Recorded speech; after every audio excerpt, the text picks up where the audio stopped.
Bien. À nouveau, bienvenue dans cette salle Victor Hugo de l'Assemblée nationale. Merci, merci infiniment de votre présence aujourd'hui. C'est un moment, une journée que nous espérons tous, je pense, importante. Je voudrais commencer par faire l'appel. Non, c'est parce qu'en fait, il y a dans cette salle aujourd'hui des représentants de 27, je crois, associations nationales. Et c'est ce rassemblement de ces 27 associations nationales, je dirais un peu fondatrices, mais qui tout ça va certainement essaimer et s'agrandir plus tard. Ces 27 associations, d'abord, merci infiniment d'avoir accepté de vous mettre ensemble. Geneviève ici et moi sommes finalement simplement des organisatrices, des facilitatrices, parce que nous avons besoin de vous pour faire ce que nous faisons dans une certaine difficulté. Ça ne vous aura pas échappé à l'Assemblée nationale. Et c'est la même chose dans les autres instances. Le sujet, l'animal politique, ce sujet-là, est-ce que c'est un sujet politique, oui ou non? Nous en sommes persuadés avec vous, mais pour réussir cette mobilisation nécessaire, il fallait trouver des moments pour se mettre ensemble. Donc, pouvez-vous lever ou lever la main. Il y a, et c'est dans l'ordre alphabétique, l'Alliance Anti-Corrida. Ils sont là. Antidote Europe, ici. L'ASPAS, Association pour la protection des animaux sauvages, ils sont là, ils sont mis au fond. L'association Stéphane Lamar, ils sont là. L'Association végétarienne de France, là, ils se sont mis aux deux extrémités de la salle. Je mets mes lunettes parce que... Alors, Cétacé, oui, je l'ai vue, elle est là. CIWF France, là. La Confédération nationale des SPA, tout au fond là-bas. Code Animal. Est-ce que Code Animal est là? Non, pas pour le moment. Le CRAC Europe, Comité radicalement anti-corrida, ils sont là devant et là-bas. Le FLAC, non. La Fondation Assistance aux animaux. Où est-ce qu'ils sont, la Fondation Assistance aux animaux? Cet après-midi. La Fondation Droit Animal, Éthique et Sciences, LFDA. Oui. Fondation Brigitte Bardot. Oui. Fondation 30 millions d'amis. Là-bas. FUDA. Et merci à FUDA, particulièrement, pour leur aide dans la préparation de ce colloque. Ils sont portés volontaires. Alors, IFAW France, là-bas. L214, ils sont là. Ils sont assez nombreux même. L'OABA, oui, je reconnais. One Voice, oui. PETA France, oui. Wellfarm, oui. ProAnima, oui. SNDA, Société nationale pour la défense des animaux. Sea Shepherd, oui. SPA, oui. Et 269 Life France. Merci. Voilà, donc ça veut dire que vous êtes... les associations sont quasiment toutes représentées ce matin, il y en aura d'autres cet après-midi. Ce rassemblement est important et il y a également dans la salle des personnes qui sont venues, pas parce qu'elles font partie de ces associations, mais parce que ce sujet de l'animal politique les intéresse. Nous avons donc pour objet, aujourd'hui, pour objectif, et Geneviève Gaillard va vous présenter les différents moments de discussion et les intervenants qui, tout au long de la journée, vont égrener un certain nombre de sujets, dont l'objectif, pour un objectif partagé et général, de lancer cette mobilisation nationale qui devra avoir pour but cet automne de créer, d'avoir une plateforme, un projet, alors un manifeste. Le nom définitif reste à trouver, peut-être le titre aussi restera à trouver, si ça doit changer par rapport au titre du colloque d'aujourd'hui, de présenter vraiment une plateforme de projet. Plateforme de projet pour que l'animal soit au cœur du sujet politique, de la question politique dans les années à venir, mais particulièrement pour l'année 2017, qui est une année où nous allons avoir des élections présidentielles et législatives. Et pour faire que dans les années qui viennent, la question du statut juridique de l'animal, la question qui a des tas de conséquences sur des tas de sujets qui vont nous occuper, et d'autres sujets réellement soit au cœur des politiques publiques. Voilà. Et ça, Geneviève Gaillard y travaille depuis beaucoup plus longtemps que moi. Moi, depuis plus récemment, puisque j'ai été élue ici en 2012. Mais nous avons en commun, avec quelques autres, mais c'est relativement réduit, ce sujet de la question animale. Donc le partager avec vous et faire que vous soyez les acteurs majeurs de la création de cette plateforme, c'est vraiment, pour nous qui sommes dans le travail politique, extrêmement important. Nous ne faisons rien, nous ne pouvons quasiment rien faire sans votre action. Et votre action rassemblée, porteuse d'un projet, porteuse de propositions concrètes, lisibles par la société, lisibles par toutes et tous, et en direction aussi des politiques évidemment, est pour nous un enjeu majeur de société pour les années qui viennent. Alors je ne veux pas être trop longue, puisque on va égrener tout au long de la journée ce sujet de l'animal politique, et je passe la parole. Alors je remercie, d'abord je remercie toutes les associations qui ont participé. Je remercie Lucille Peuget qui a assuré la coordination, l'organisation de ce colloque. Autrement, nous n'y serions pas arrivés toutes les deux avec nos équipes. C'était quand même un enjeu difficile à tenir, et donc bravo à elle et bravo à toutes celles et ceux qui ont permis que cette journée soit possible. Voilà, merci. À toi, Geneviève. Merci.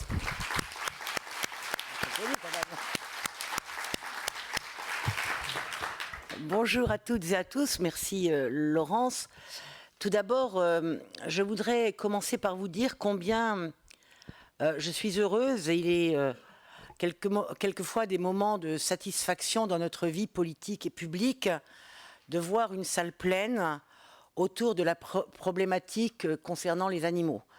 Parce que c'est vrai que c'est la première fois qu'un tel colloque est organisé, qui a pour objectif de voir comment on peut ensemble s'organiser, et vous pouvez vous organiser pour l'avenir. C'est la première fois qu'un tel colloque a lieu, et voir ce monde, finalement, c'est un peu, pour moi, qui depuis 20 ans maintenant, au Parlement, essaye de défendre la cause animale, c'est pour moi une grande satisfaction.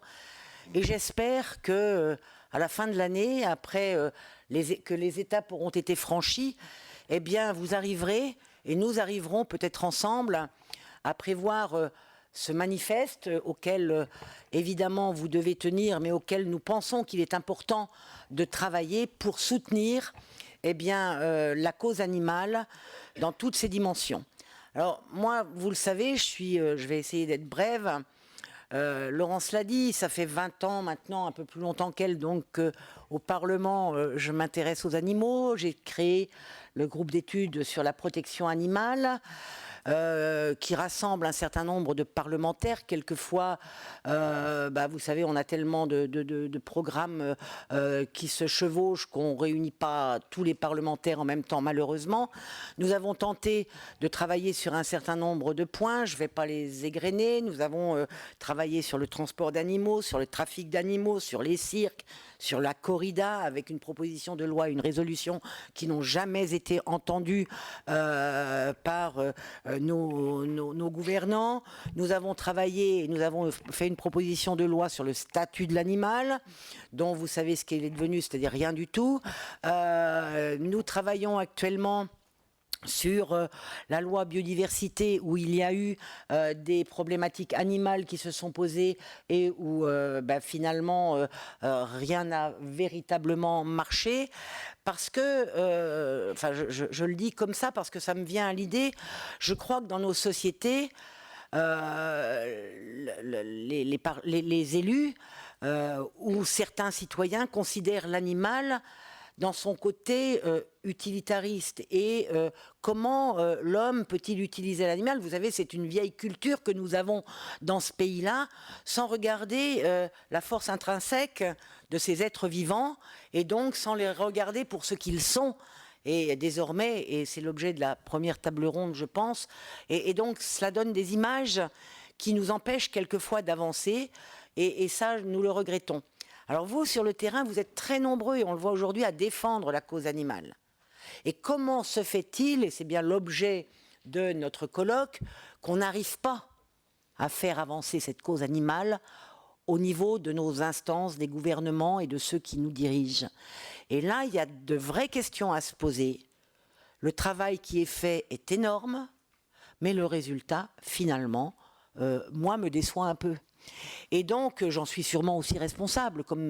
Mais il y a des choses qu'on a certainement à inventer aujourd'hui pour pouvoir avancer de manière plus lisible, plus claire, plus efficace pour la défense de la cause animale. Et c'est bien l'objet de ce premier colloque qui devrait, autour des tables rondes, déjà essayer d'analyser le pourquoi de cette situation, et ensuite rentrer dans une deuxième étape qui serait de préparer, alors on appelle ça une plateforme, un manifeste, enfin quelque chose de collectif, bien au-dessus des intérêts particuliers des uns et des autres, de collectif pour pouvoir, justement, dans la période qui va arriver en 2017, être une force de proposition réaliste concernant les animaux. Donc, voilà la genèse de tout cela. Et je dois remercier Laurence Abeille, qui certes est au Parlement depuis moins longtemps que moi, mais qui est aussi très attachée à tout cela. Et je l'avoue, qui m'aide beaucoup. Parce que quand on est tout seul, quelquefois, c'est pas évident. Et donc, merci Laurence, et j'espère que, au moins jusqu'aux élections présidentielles, nous pourrons, et législatives, nous pourrons continuer de travailler de manière efficace ensemble. Alors, ce matin, il y a une première table ronde. Vous avez vu le programme. Tout tourne autour de la manière dont la société s'empare de cette problématique animale, comment les connaissances scientifiques, sociales, etc., nous font appréhender l'animal. Cet après-midi, alors, à 14h, nous essaierons d'être précis, parce que vous savez qu'à l'Assemblée nationale, nous avons des contrôles et encore des contrôles. Donc, ça retarde toujours un peu nos travaux. Une table ronde concernant les médias et les lanceurs d'alerte. Est-ce que ces médias et ces lanceurs d'alerte contribuent à faire connaître et à faire évoluer la cause animale ou pas, avec un certain nombre de... je ne vais pas dire tout le monde, parce que voilà, j'ai assez parlé. Donc là aussi, prenez la parole. Nous aurons des moments d'échange avec la salle pour que vous donniez vos sentiments. Ensuite, une table ronde, comment les connaissances actuelles influencent-elles l'intégration de la question animale dans le droit et l'enseignement? Parce qu'il y a certainement, dans toute cette problématique aussi, une question et d'éducation et d'enseignement. Donc là, il faut qu'on s'empare aussi du problème et voir comment on peut essayer d'avancer. Enfin, une dernière table ronde, comment construire un projet politique pour la condition animale et lancer la mobilisation. Alors ça, c'est un vaste sujet qu'il faudra certainement qu'il faut anticiper, et anticiper pour être prêt au moment où tout cela se posera. Alors, il y a des grèves aujourd'hui, il y a des personnes qui vont sûrement partir aux alentours de 18h, j'en sais rien, peut-être avant. On souhaiterait que le colloque soit terminé aux alentours de 18h pour pouvoir prendre nos derniers trains. Moi, je sais que mon dernier train est à 19h ou quelque chose comme ça. Si je le rate, voilà. Donc on est tous un peu dans la même situation pour ceux qui viennent de province. Donc je vous demande d'être ponctuels, d'être de respecter aussi les temps de parole pour chacun, parce que sinon on risque de prendre du retard, déjà qu'on en a pris un petit peu ce matin. Donc merci encore à vous et bonne journée, et j'espère que cette journée sera fructueuse pour tout le monde. Merci.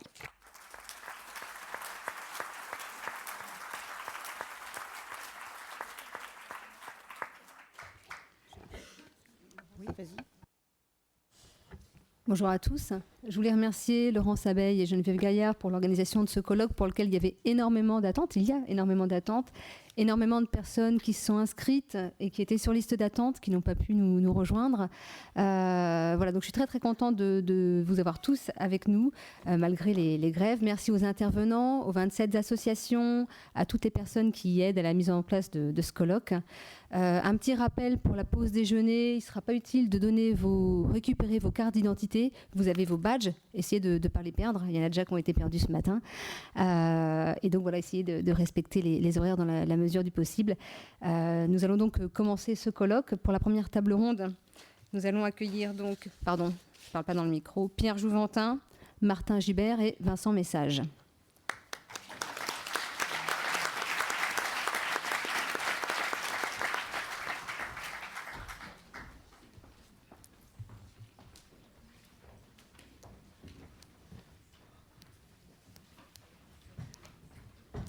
Bon, bonjour.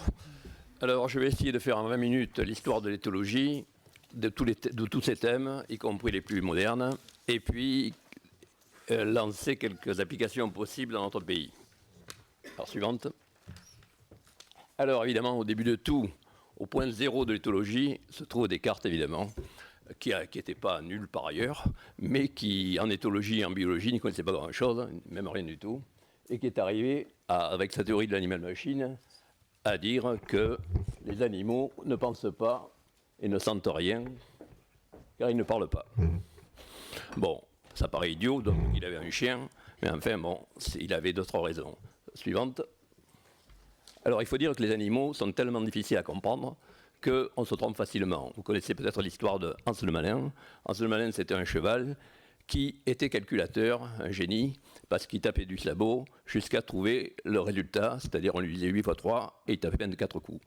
Donc ça paraissait incroyable, dans toutes les cours d'Europe il a fait le tour, et donc on a trouvé ça, tout le monde était ébahi, y compris son maître, jusqu'à ce qu'un chercheur se dise, tiens c'est bizarre, il n'arrive plus à comprendre, il n'arrive plus à calculer, quand il y a un rideau entre son maître et lui, et quand son maître ne connaît pas la réponse, il ne la trouve pas. En réalité, évidemment, le cheval observait attentivement le maître, et puis quand il voyait qu'il arrivait à la réponse, il s'arrêtait de taper, tout simplement.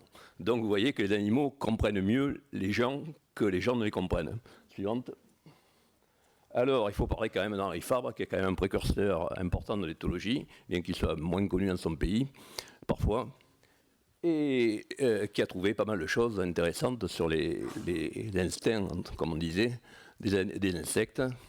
Le problème, c'est qu'il essayait, lui, il avait une arrière-pensée, bien sûr, c'était que ça prouvait l'existence de Dieu, et il ne se trouvait pas du tout d'accord avec Darwin, qui lui voulait exactement prouver le contraire, c'est-à-dire qu'on peut arriver à expliquer la création, comme on disait à l'époque, c'est-à-dire maintenant la biodiversité, sans faire appel à qui que ce soit d'extérieur, de surnaturel. Et donc, pas encore, et donc il est aussi le précurseur non seulement de l'écologie, mais de l'éthologie, avec le livre « L'expression des sentiments chez l'homme et l'animal ». Suivante. Alors, moi j'ai été beaucoup surpris, j'ai passé 40 ans à travailler avec Darwin, si je puis dire, comme tous les biologistes modernes, mais je me disais comment ce gars-là, aussi intelligent, a pu ne pas voir le lien avec les autres domaines, la religion, la philosophie, la morale. Je me suis dit que ce n'est pas possible. Et donc, à la retraite, j'ai bûché Darwin, si je puis dire, et j'ai fait une biographie complètement qui disait le contraire de toutes les centaines qui existent auparavant. Et c'est le bouquin que j'ai fait là, qui a eu beaucoup de mal à trouver un éditeur. 10 éditeurs l'ont refusé, et puis enfin il est passé chez un petit éditeur, et il a été classé par Science et Avenir parmi les 7 meilleurs bouquins de l'année 2014. Et donc, en réalité, je disais évidemment le contraire, c'est-à-dire que je dis que Darwin avait très bien compris, et c'est difficile de ne pas avoir compris, puisqu'il a fait toutes les études de Pasteur, il a manqué de devenir Pasteur, mais il n'avait pas trop envie, il est parti sur le Beagle, et il est devenu scientifique. Donc, c'est pas possible qu'il n'ait pas compris, et en réalité, c'était une stratégie, ma thèse, qui a d'ailleurs été reprise par un auteur américain, c'est que ma thèse, c'est que Darwin, il savait très bien, mais il ne voulait pas d'histoire, hein, il ne voulait pas de polémique. Pourquoi ? Parce qu'il savait que s'il commençait à entrer dans les histoires de religion et tout ça, surtout à l'époque victorienne, eh bien, sa thèse centrale scientifique énorme sur l'évolution, l'origine animale de l'homme, allait être étouffé. Et donc, il a fait l'idiot, si je puis dire, tactiquement. Et il a dit non, non, moi je suis un étroit scientifique. Et les biographes, ensuite, l'ont cru. Et d'ailleurs, il a tellement attrapé les gens en montrant que la Bible était un joli conte, il est arrivé à être enterré à l'abbaye de Westminster. Pas mal.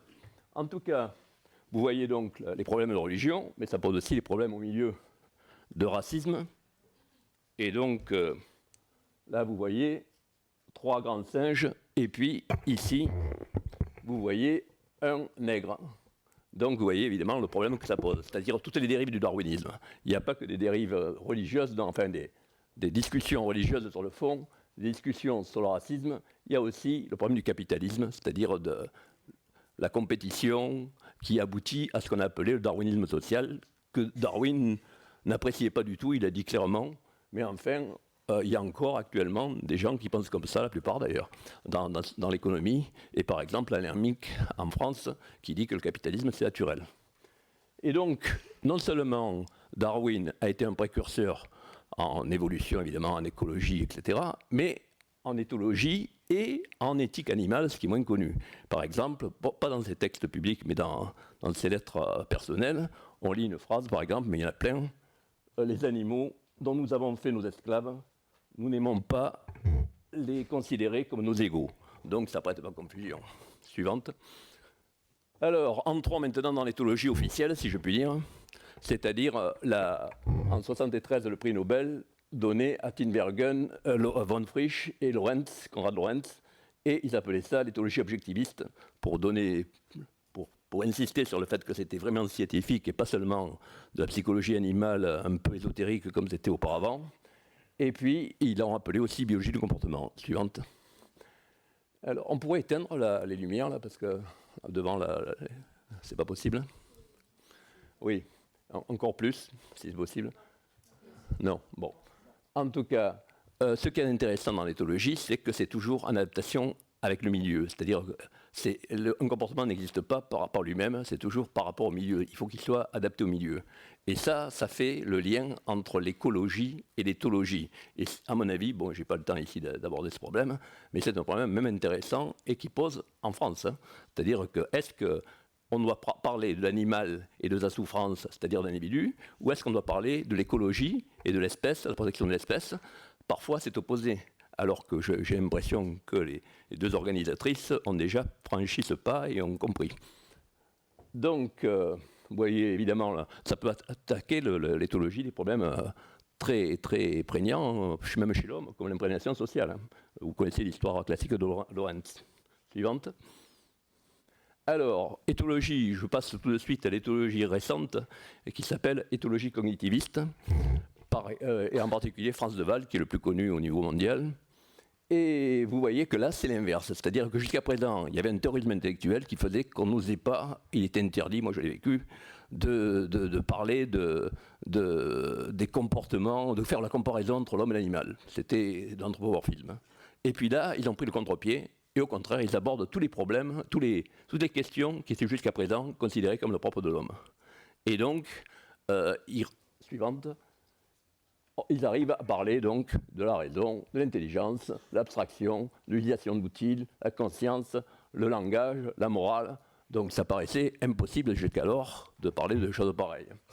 Et on en revient toujours à Darwin qui, 150 avant, avait dit, mais c'est tellement déjà énorme de montrer l'origine animale de l'homme que ça a été oublié. Il avait dit il y a une différence entre l'homme et les autres espèces, il y a une différence de degré, mais pas de nature. Donc là, à mon avis, il faut encore le méditer parce que c'est pas compris. Suivante. Alors oui, pardon, excusez-moi. En bas, vous avez Jeanne Goodall qui est en train de... La première qui étudie les chimpanzés dans la nature.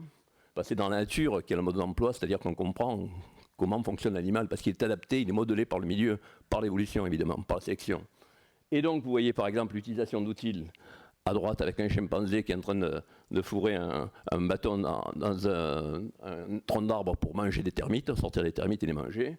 Et puis là, je suis en haut, moi, plus modestement, en train d'étudier en forêt équatoriale où j'ai passé 5 ans, des mandrilles, c'est-à-dire des babouins forestiers. Suivante.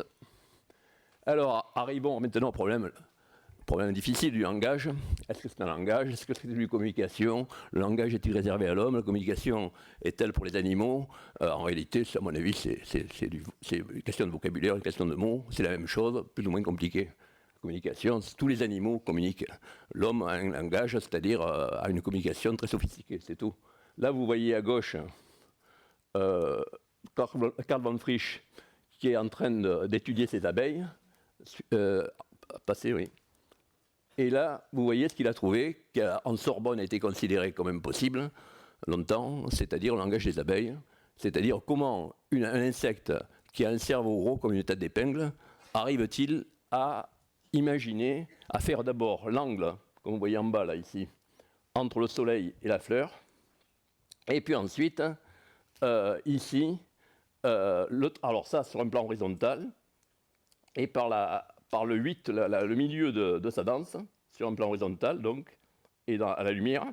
Puis après, la même abeille va à l'intérieur, fait son 8 dans l'obscurité et sur un plan vertical, et l'angle entre la verticale et ce qui est donné, eh bien, c'est le même angle. Et, alors vous me direz, ça c'est l'instinct, Fabre, etc. Bon, ça l'est bien sûr, mais il n'en reste pas moins que c'est beaucoup plus compliqué que ça n'a l'air, beaucoup plus complexe, sophistiqué, parce que si vous fermez la ruche et que vous la coincez, l'abeille à l'intérieur, eh bien, elle corrige ce que vous voyez là-haut, elle le corrige en fonction du temps, parce que le soleil se déplace. Suivante. Alors, appuyez encore une fois, oui. Alors, langage oral ou gestuel, mettez un peu plus, oui. Alors, chez les chimpanzés, quand j'ai commencé mes études, moi, enfin pas seulement mes études, mais ma recherche, on me disait c'est pas possible, c'est un chimpanzé, un cerveau qui est trop petit, il peut pas parler. Donc on a essayé d'élever des chimpanzés comme des hommes. Au bout de plusieurs années, ils ont appris 4 mots. Bon, c'était pas réussi, et donc on s'est dit c'est pas possible, ils n'ont pas un assez gros cerveau. Jusqu'à ce que des chercheurs américains, des psychologues, se rendent compte que, en fin de compte, les chimpanzés sont pas doués pour moduler les sons, pour des raisons anatomiques, neurobiologiques, etc. Mais par contre, si on change de langage, c'est-à-dire on prend le langage des sourds-muets, c'est-à-dire par geste, eh bien là, on arrive tout à fait à leur faire des phrases. D'abord, ils apprennent des mots, ensuite ils font des phrases, ils les articulent, etc. Donc c'était une grosse erreur de croire que les chimpanzés n'étaient pas capables, évidemment.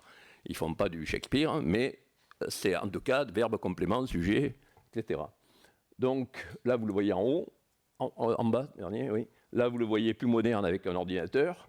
Et puis, si vous voulez vraiment avoir le langage humain, c'est-à-dire la parole, eh bien, ce n'est pas chez les mammifères qu'il faut aller chercher, c'est chez les oiseaux, en particulier le ménate et le perroquet gris du Gabon que vous voyez ici, avec Irene Pepperberg, une copine américaine. Et donc, vous voyez que son perroquet, il est en train de classer des objets en plastique là, de taille et de couleurs différentes pour faire lui aussi des sortes de phrases. Donc il arrive à avoir un petit langage, entre guillemets, ou une communication, ce que vous voulez. Et attention, elle a un peu montré que ce perroquet, il a la notion du zéro, alors que nous, on a mis du temps à comprendre. Et donc là, vous me voyez mal, parce qu'il y a trop de lumière, mais enfin bon, je suis en train de faire parler les manchots, c'est-à-dire que je suis en train, avec un copain, un collègue acousticien, on est en train de repasser à des manchots le cri soit de leur conjoint, soit le cri de leurs parents. Quand il est parti, on l'enregistre avant qu'il parte, on le repasse quand l'autre est parti, et on leurre celui qui reste en lui passant le cri. Et donc, comme mon copain là, était très doué en informatique, et il avait fait une sorte de Word pour les sons, et donc on pouvait couper, modifier tout ce qu'on voulait, ce qui fait qu'on posait la question à l'animal. Si on avait touché un paramètre physique qui était important, il ne répondait plus. Si on avait touché un qui n'était pas important, il répondait. Donc on pouvait petit à petit comprendre, et ça va être publié aux États-Unis dans un bouquin l'année prochaine. Suivante. Alors, la culture ou la protoculture, toujours le même genre de débat sans objet. Évidemment, la culture, on la garde pour nous. La protoculture, c'est pour les animaux, mais il est toujours pareil, c'est une question de degré. Et donc, là, vous voyez que, par exemple, un petit chimpanzé apprend à casser des noix avec une pierre, il met 4 ans pour apprendre. Là, vous voyez un macaque japonais sur les îles au large du Japon qui a les légumes qu'on leur a distribués et qui sont tombés dans le sable, il va les astiquer dans l'eau, par exemple. Et donc, c'est généralement les jeunes femelles qui apprennent en premier, après elles passent le relais, enfin du moins les autres l'observent, et ça passe ensuite aux plus vieilles femelles ou aux jeunes mâles, et puis les vieux mâles sont les derniers à comprendre. Et donc là, vous avez une loutre de mer qui casse un coquillage en mettant une enclume, c'est-à-dire un caillou qu'elle a récupéré au fond et qu'elle a mis sur son ventre. Et ça met aussi plusieurs mois à être appris aux jeunes. Suivante. Alors, la conscience, ça c'est compliqué. Et d'ailleurs, c'est pas simple, parce que c'est un mot polysémique, c'est-à-dire qu'il y a une dizaine de significations, et donc c'est facile de se tromper. Alors, je vais m'en limiter ici, surtout, au test du miroir de Gallup, c'est-à-dire, suivante. Voilà, on met une tache sur le front de l'animal ou de l'homme, et puis on lui montre un miroir, donc, et il se regarde dans le miroir. Alors, s'il n'a pas trop de cerveau, comme c'est le cas de ce cercopithèque, eh bien, il cherche le singe qui est derrière. Alors qu'un chimpanzé, il a tout de suite compris et il touche le front parce qu'il a compris qu'il se voit. Et suivante. Et si vous le faites avec un enfant, jusqu'à 2 ans, il ne comprend pas. À 2 ans, il a compris. Suivante. Alors, l'art, suivante, oui. L'art, je vais vous prendre l'exemple des oiseaux jardiniers de Nouvelle-Guinée. Suivante. Alors là, vous voyez, ce sont des oiseaux qui sont assez uniformes, qui n'ont pas tellement de couleurs.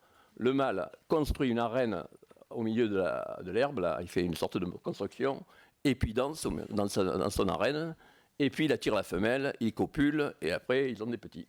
Et donc, suivante, là vous voyez une espèce d'oiseau jardinier qui fait la même chose, mais elle met tout autour des objets rouges, tous de la même couleur, qu'elle récupère dans la nature, parce que ça fait plus joli. Et dans son espèce, c'est le rouge. Suivante. Vous en voyez un autre oiseau jardinier, qui fait la même chose, mais avec du bleu. Et là, il a pris un paquet de cigarettes bleues. Bon, suivante. Alors, je ne peux pas, dans ce temps, je ne peux pas entrer dans tous les détails, mais ça soulève plein de problèmes. C'est-à-dire que maintenant, l'éthologie moderne se pose des problèmes qu'on ne se posait même pas avant, depuis 10 ans, 15 ans. Donc, l'entraide, par exemple. Darwin avait insisté sur la compétition. Bon, heureusement, Kropotkin, qui était un socialiste, s'était dit c'est pas possible, il ne peut pas y avoir que ça dans l'espèce humaine comme chez les animaux. Donc, il avait posé le problème, mais il n'avait pas de solution génétique. C'est Hamilton qui l'a trouvé. Et alors, Darwin n'était pas arrivé à expliquer les sociétés supérieures des insectes, c'est-à-dire termites, fourmis, abeilles. Et donc, il ne savait pas comment ça peut se transmettre.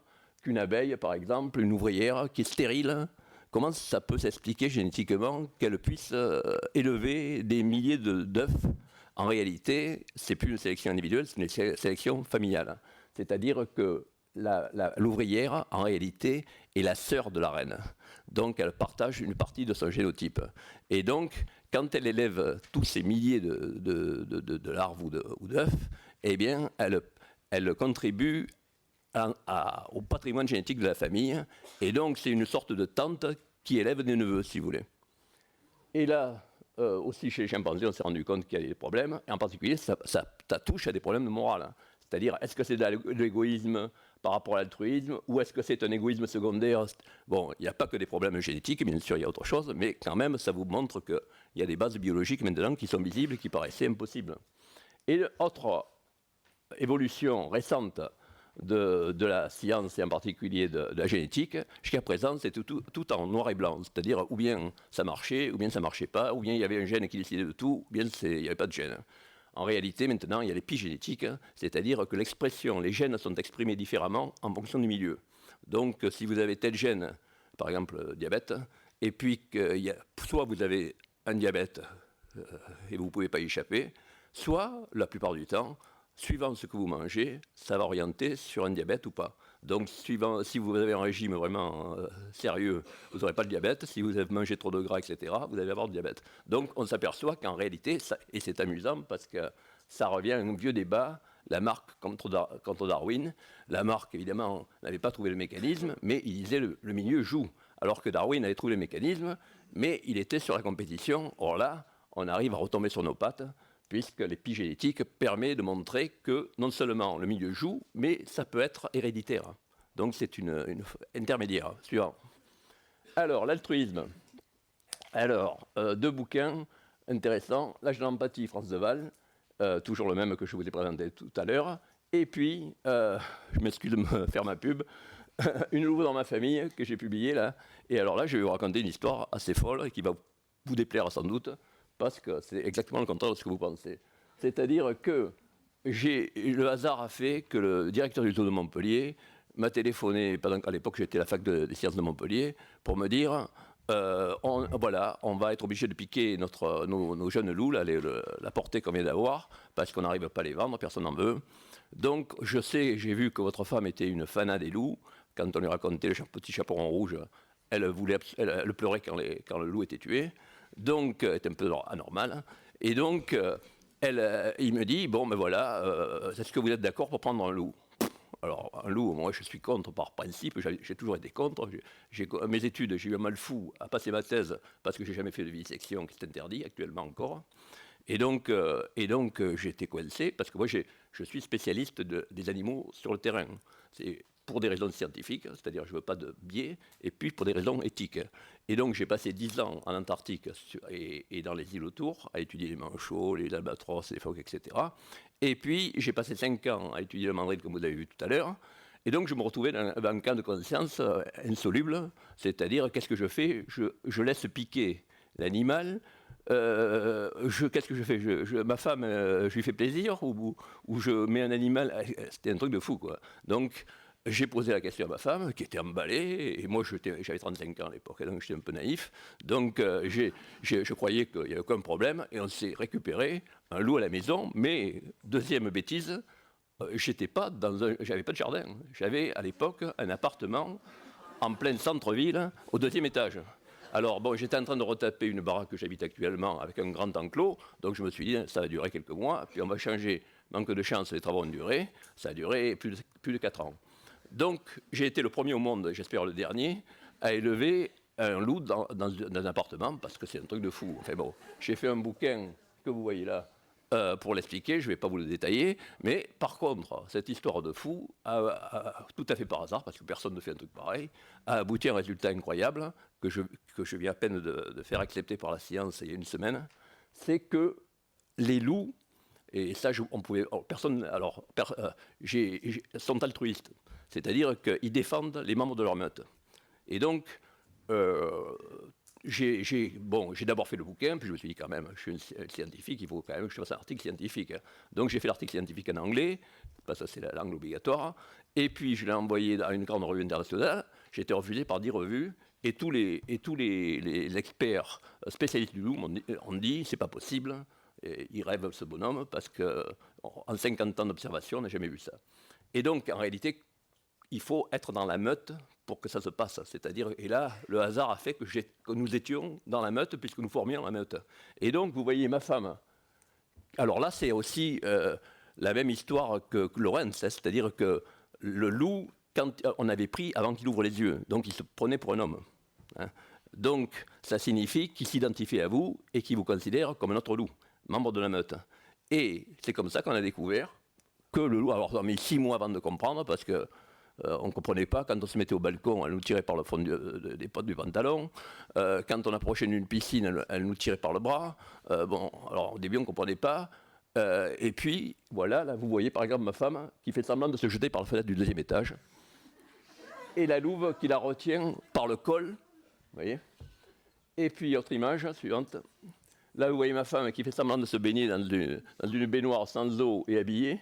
Et la louve qui la sort de la piscine. Et là, si vous faites ce truc-là qui ne coûte rien du tout, c'est-à-dire sur Internet, vous allez sur mon site et vous voyez en image et en animé, en film, ma femme qui 10 fois de suite se jette à l'eau dans les rivières l'Hérault, et puis la louve qui va la chercher, qui la ramène à la côte. Donc, je pensais que c'était tellement démonstratif, je l'avais joint à l'article, mais les gars m'ont dit, mais non, vous vous trompez, la louve s'amuse, c'est pas possible, on n'a jamais vu ça, on est spécialiste. Bon. Et donc, l'article vient d'être accepté la semaine dernière. Donc, vous voyez, ça a été dur. Et donc, passons, suivante. Alors, donc, vous voyez que On est en train de vivre en ce moment une révolution conceptuelle. Ce n'est pas seulement dans l'éthique, dans les mœurs, mais dans la science. C'est-à-dire qu'actuellement, l'éthologie est en train de retrouver et de converger vers l'ami des bêtes, en prouvant que ce qui lui paraissait farfelu et que les scientifiques considéraient comme idiot est vrai. Pas tout, mais une bonne partie en tout cas. En tout cas, vous voyez bien qu'actuellement, ça touche à la philosophie, la morale, le droit, la politique, et que les notions classiques dérivées de notre ami Descartes sont fausses et sont complètement dépassées. C'est-à-dire que l'inné, ce n'est pas seulement l'animal, que l'acquis, ce n'est pas seulement l'humain. En réalité, toutes les espèces du monde ont un mélange d'inné et d'acquis. Un insecte, ça a beaucoup d'inné et peu d'acquis. Un homme, ça a beaucoup d'acquis et peu d'inné, c'est tout. Un bébé, il n'apprend pas à téter, il le sait tout seul. Et donc, vous voyez qu'en fin de compte, ça remet en question toute même on pourrait dire la dichotomie idiote sur laquelle est basée malheureusement la civilisation occidentale, c'est-à-dire l'opposition nature-culture. En réalité, il va falloir évoluer. Suivante. Alors, arrivons à des choses concrètes. Suivante. Alors, maintenant on arrive au problème évidemment qui vous concerne plus, la douleur, la sensibilité, l'émotion. Bon.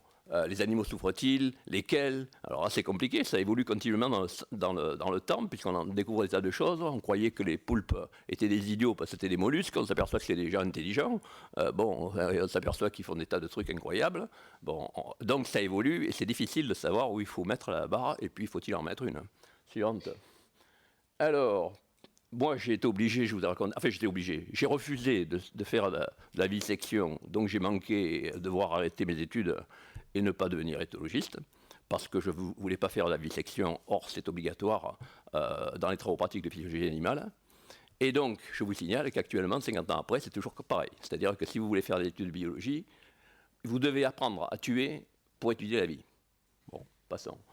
Ensuite, suivante, actuellement, je ne sais pas si vous êtes au courant, à Strasbourg, il se passe un truc extraordinaire, c'est-à-dire qu'il y a un élevage de 800 singes qui va être doublé légalement à 1600 singes. Or, pour faire de l'expérience, alors il y a donc superposé ou camouflé, je ne sais pas ce qu'il faut dire, deux structures. Une structure commerciale, totalement commerciale, qui fait venir des animaux. Ce n'est pas d'ailleurs la différence entre l'animal né et élevé, ce qui est anormal. Et puis ensuite, superposer un laboratoire d'éthologie.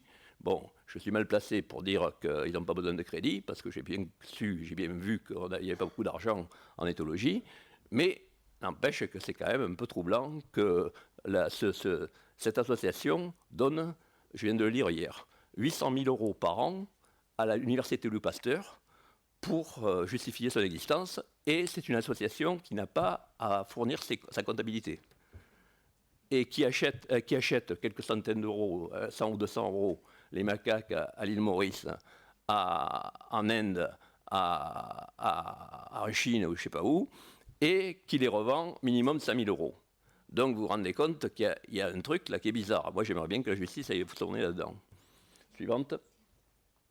J'arrête. Hein, oui. Donc la chasse, je passe, vous savez déjà. Suivante.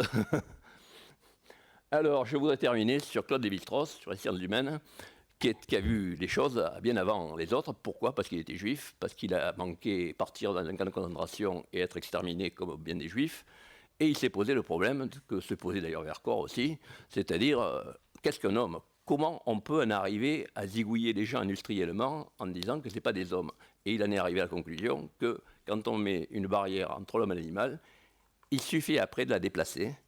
Et après, on met dans l'animal tout ce qui nous déplaît et qu'on a envie de zigouiller, c'est-à-dire le juif, l'homosexuel, le noir, ce que vous voulez. Donc, il écrit « Le respect que nous souhaitons obtenir de l'homme envers ses semblables n'est qu'un cas particulier du respect qu'il faudrait ressentir pour toutes les formes de vie. » Donc voilà, je termine, merci.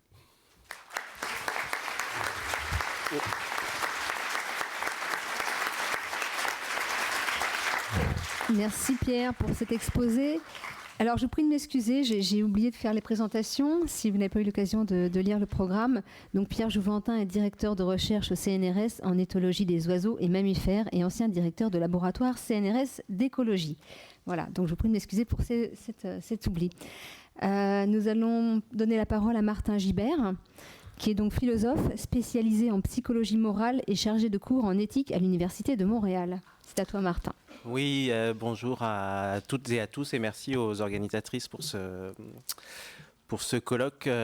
Je m'excuse, je suis en petite forme parce que j'arrive de Montréal depuis 2 jours et c'est le décalage horaire dans le mauvais sens. Ajoutez à ça le facteur « waouh, je vais à l'Assemblée nationale », j'ai pas dormi de la nuit, pour de vrai. Et ça devrait quand même bien se passer. Donc, je vais vous parler un peu de ce que j'ai fait dans mon livre, Voir son steak comme un animal mort. Donc, je suis en philosophie morale. Et il y a 2 grands types de questions qu'on peut se poser en philosophie morale. C'est des questions normatives, à savoir quelle est la bonne chose à faire, et puis des questions plus de psychologie morale qui sont de l'ordre de pourquoi est-ce que les gens ont les intuitions morales qu'ils ont, pourquoi est-ce que les gens se comportent comme ils se comportent. Et on peut retrouver ces 2 questions dans le domaine plus spécifique de l'éthique animale. Alors, du point de vue de la philosophie normative, ce que je montre, j'essaie de montrer dans le premier chapitre du livre, c'est qu'actuellement, chez les spécialistes en éthique animale, il y a un consensus, en gros, pour dire que quand quand on a le choix, on ne devrait pas faire souffrir un être capable de souffrir. Bon, il y a différentes façons d'arriver à ce résultat, mais c'est pas ce dont je veux vous parler aujourd'hui, c'est plus de l'autre aspect, l'aspect psychologie morale, parce que la thèse générale de mon livre, on pourrait dire d'une certaine façon, c'est que si on se comporte mal avec les animaux, c'est pas parce qu'on est méchant, c'est parce que on ne perçoit pas l'ampleur de la souffrance animale. Et l'ampleur de la souffrance animale, aussi bien en termes d'intensité qu'en termes de nombre d'individus qui sont malmenés.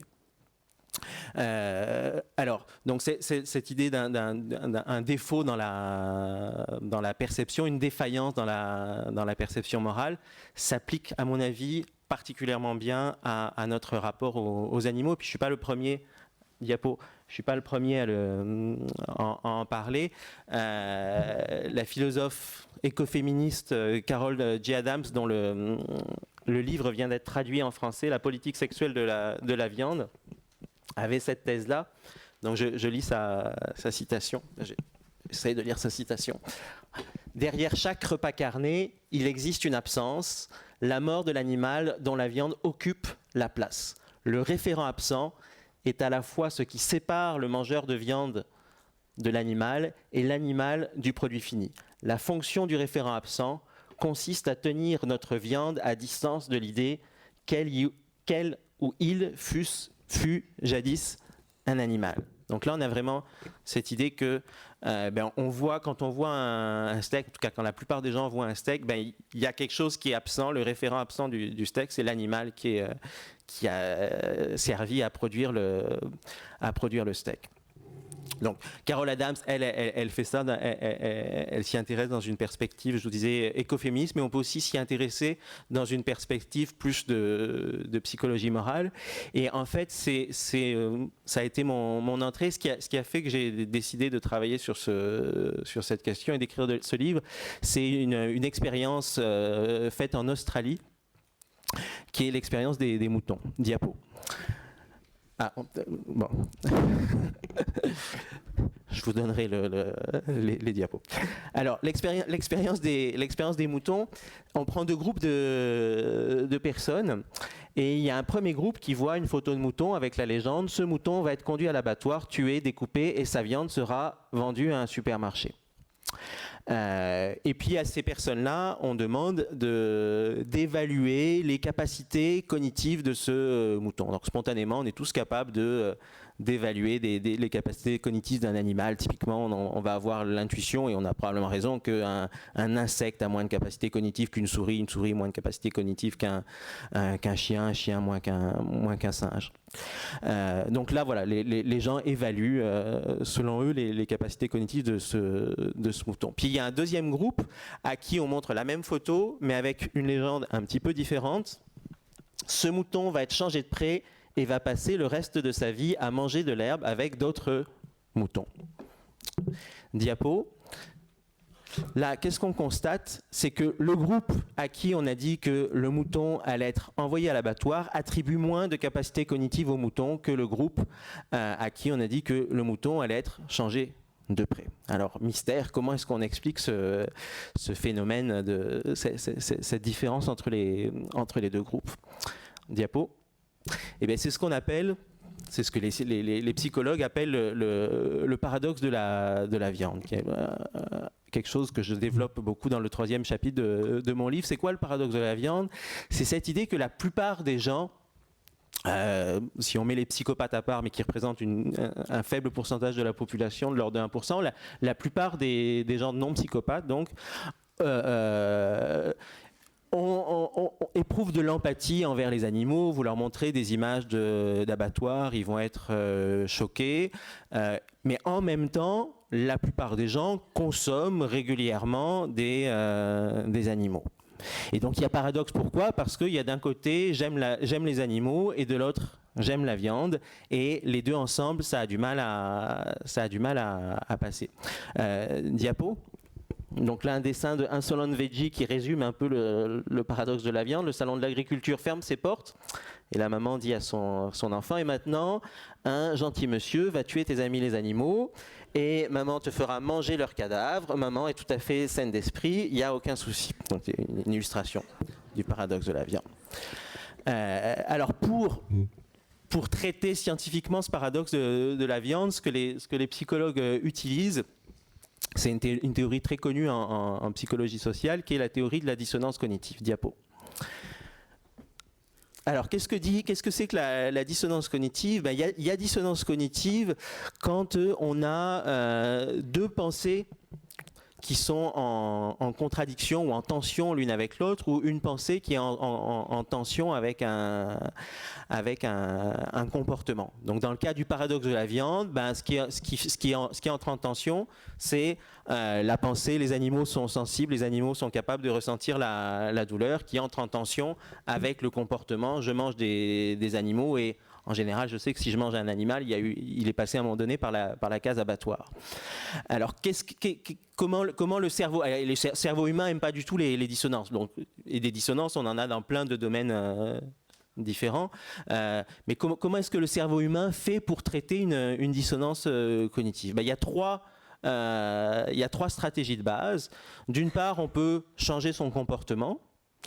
D'autre part, on peut changer une pensée dissonante, ou on peut ajouter une pensée consonante. Et dans le cas du paradoxe de la viande, ça fonctionne assez bien. Les trois stratégies sont possibles. Diapo. Donc la première stratégie, c'est la stratégie qui consiste à changer son comportement, donc en renonçant à l'animal mort. L'image que vous avez, c'est celle d'un petit Brésilien qui s'appelle Luis Antonio, qui est très célèbre dans les réseaux sociaux, parce que sa maman l'a filmé pendant qu'il était en train de manger du poulpe, et il comprend en mangeant du poulpe que le poulpe, c'est un animal qui était dans la mer, et que s'il mange le poulpe, c'est qu'on a tué le poulpe, et il veut plus manger de poulpe. Donc il change son comportement, puis sa maman est gentille, elle lui dit bah, mange juste les pommes de terre, t'es pas obligé de manger le poulpe. Donc Luis Antonio, il a résolu sa dissonance cognitive en changeant son comportement. D'une certaine façon, toutes les personnes qui deviennent végétariennes ou véganes résolvent leur dissonance cognitive en changeant leur comportement. Mais comme on le sait, c'est une minorité de la population qui fait ça. Il y a plein d'autres manières d'atténuer ou d'éteindre la dissonance cognitive. La première manière, donc les autres manières, c'est celles qui vont consister par exemple à changer une pensée dissonante. Donc la première manière, c'est la démentalisation. La démentalisation, c'est ce qui était à l'œuvre dans l'expérience des moutons. Comment est-ce qu'on explique que le groupe qui a vu le mouton, à qui on a dit le mouton va être envoyé à l'abattoir, attribue moins de capacité cognitive que le groupe à qui on a dit le mouton va être simplement changé de pré? Parce que le groupe à qui on a dit le mouton va être envoyé à l'abattoir, ça active leur dissonance cognitive d'une certaine façon. Donc, puisque c'est des gens qui mangent qui mangent des animaux et qui mangent des moutons, donc pour se déculpabiliser, ou en tout cas pour atténuer la dissonance cognitive, une façon de faire, c'est de se persuader que finalement les moutons sont pas si intelligents que ça, sont pas si sensibles que ça, sont pas si conscients que ça. Et c'est comme ça que les chercheurs expliquent le différentiel entre les deux groupes. Et quand on fait des études plus générales et qu'on demande aux gens de positionner des animaux selon leur capacité cognitive, on se rend compte, et c'est très, très, très flagrant, que les animaux de consommation, on leur attribue en général beaucoup moins de capacité cognitive que les animaux sauvages, par exemple.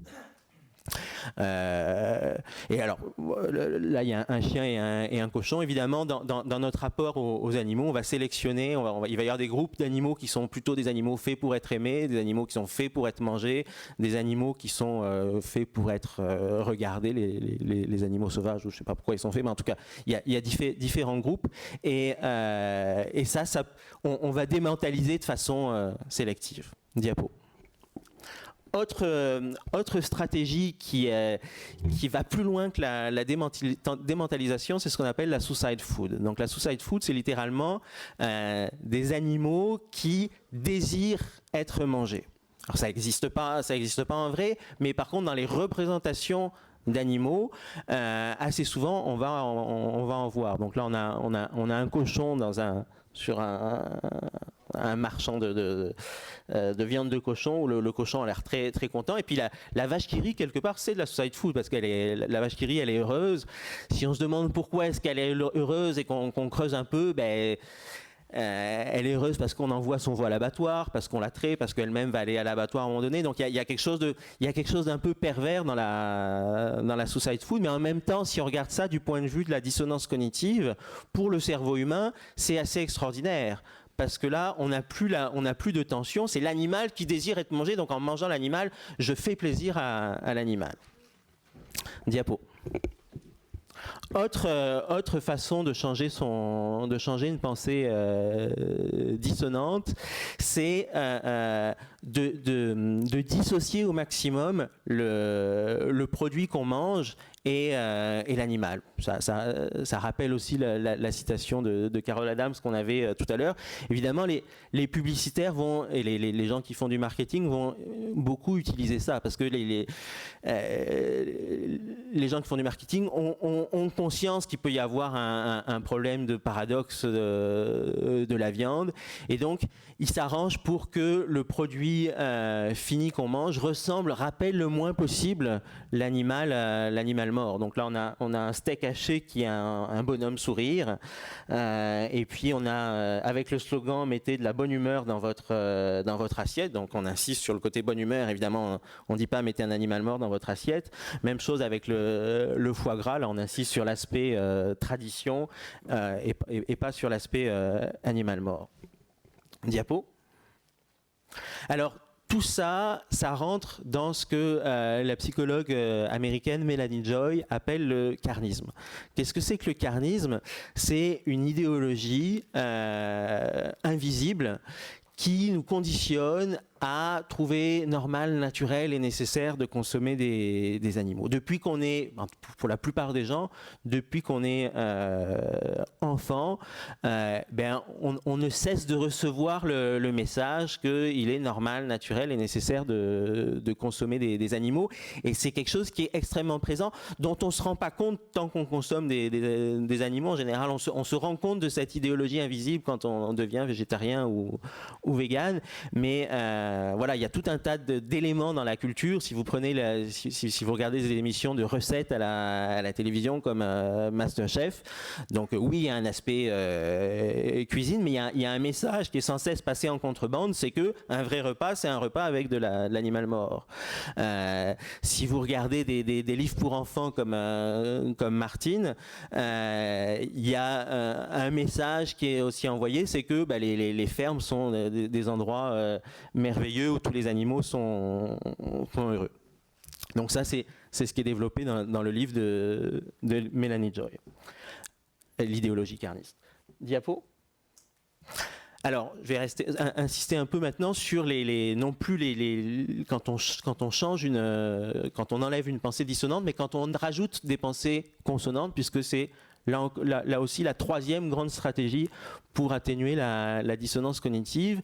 Peut-être la pensée la plus fréquente, la plus présente et qui est très très connectée avec le carnisme, c'est cette idée que c'est normal de consommer des animaux. Et si effectivement on se persuade que c'est normal de consommer des animaux, ça atténue la dissonance cognitive. Et ça renvoie à quoi? Ça renvoie à cette idée à ce fait même que l'être humain est un animal extrêmement grégaire. On aime énormément la norme. On veut être accepté par les autres êtres humains. En particulier, on craint énormément ce qu'on appelle le rejet social.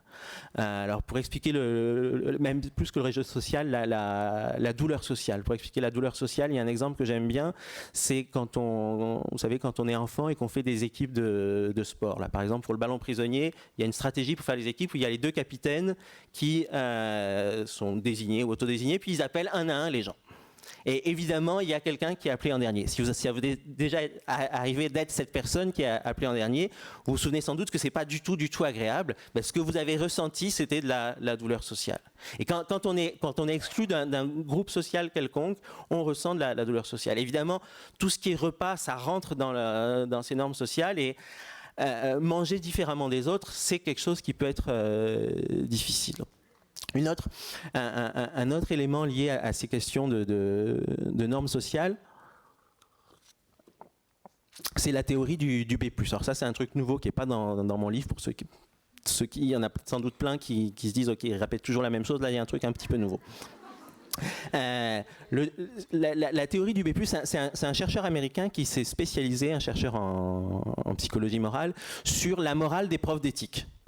Et les profs d'éthique, ils ont ceci d'intéressant, c'est qu'ils connaissent très très très bien tous les arguments.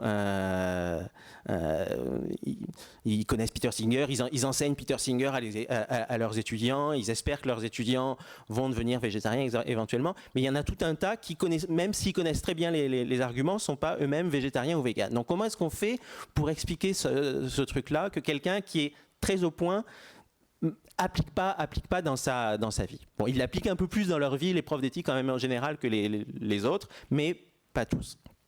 Et alors là, l'idée de ce chercheur, c'est ce qu'il appelle la théorie du B+. B+, vous savez, dans le système de notation américain, ça va de A à D. B+, ça serait comme 14 sur 20. Mais ça veut dire que les gens, en fait, se disent, si je suis une bonne personne, B+, si je suis une bonne personne, 14 sur 20, c'est suffisant. Et le B+, le 14 sur 20, inclut pas, selon eux, le fait de ne pas consommer d'animaux. Donc c'est comme ça qu'on peut expliquer le fait que ces profs de philo, ces profs d'éthique ne sont pas végétariens, mais c'est aussi comme ça qu'on peut expliquer que tout un tas de gens vont considérer, non, je suis déjà suffisamment une bonne personne, comme ça, je vais pas faire l'effort, puis j'ai pas besoin d'être un saint moral. Être une personne B+, c'est suffisant.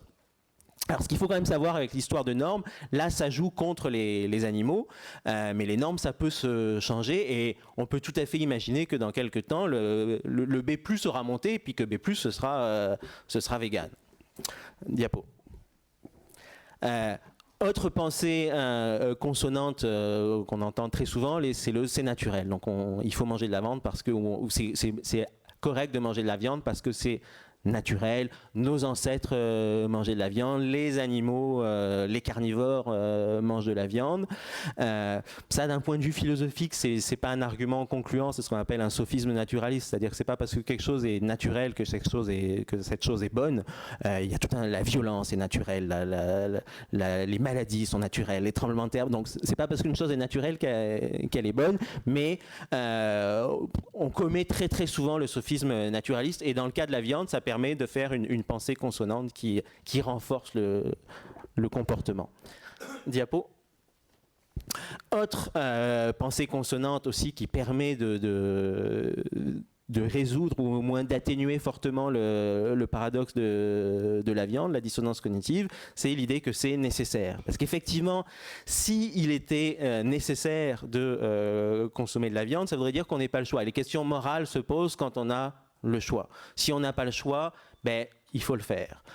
Sauf que on le sait aujourd'hui, mais on le sait depuis longtemps, hein, Pythagore était déjà végétarien, que non seulement c'est pas nécessaire pour la santé de consommer de la viande et d'autres produits animaux, mais on sait même que d'un point de vue santé, les végétariens et les véganes ont plutôt tendance à avoir moins de maladies et à vivre plus longtemps.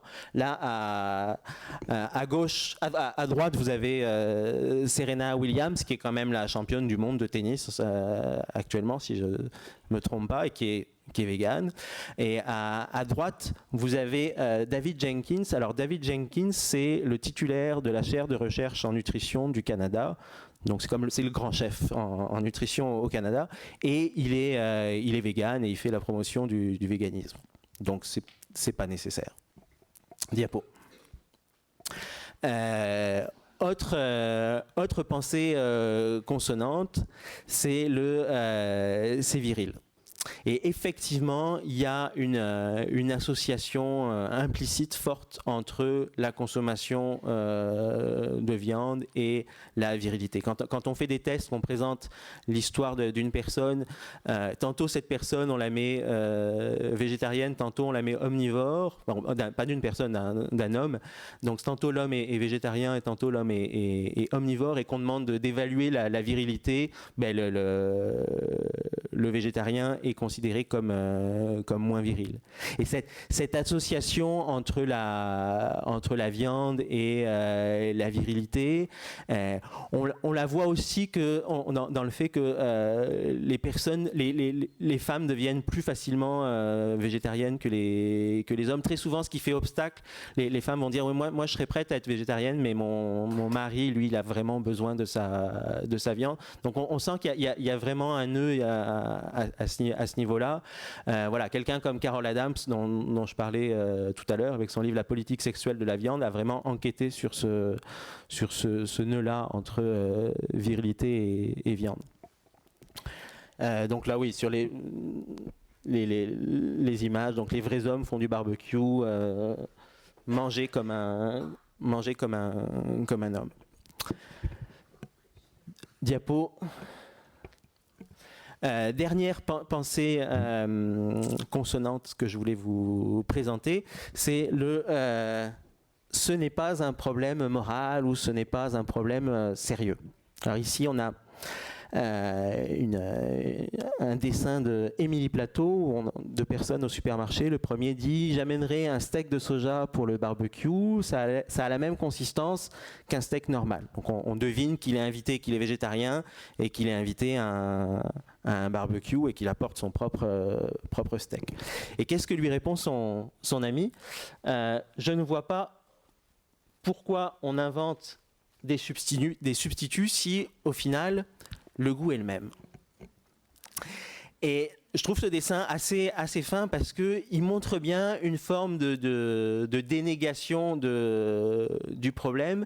L'autre en lui disant « Ah, je comprends pas pourquoi on invente des substituts si au final le goût est le même ».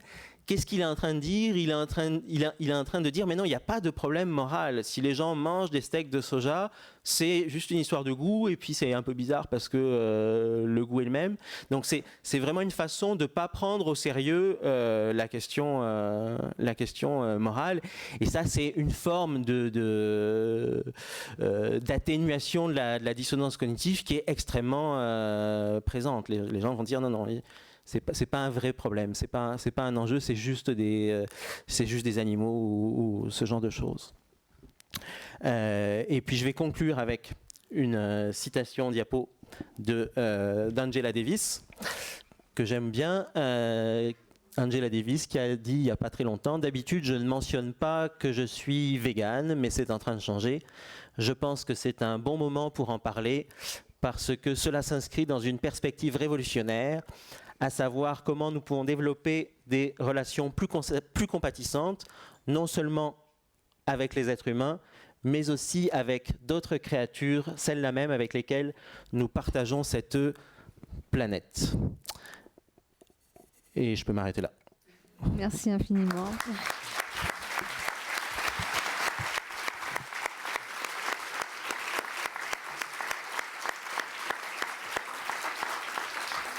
Merci Martin. C'est toujours difficile d'interrompre, enfin de conclure un exposé.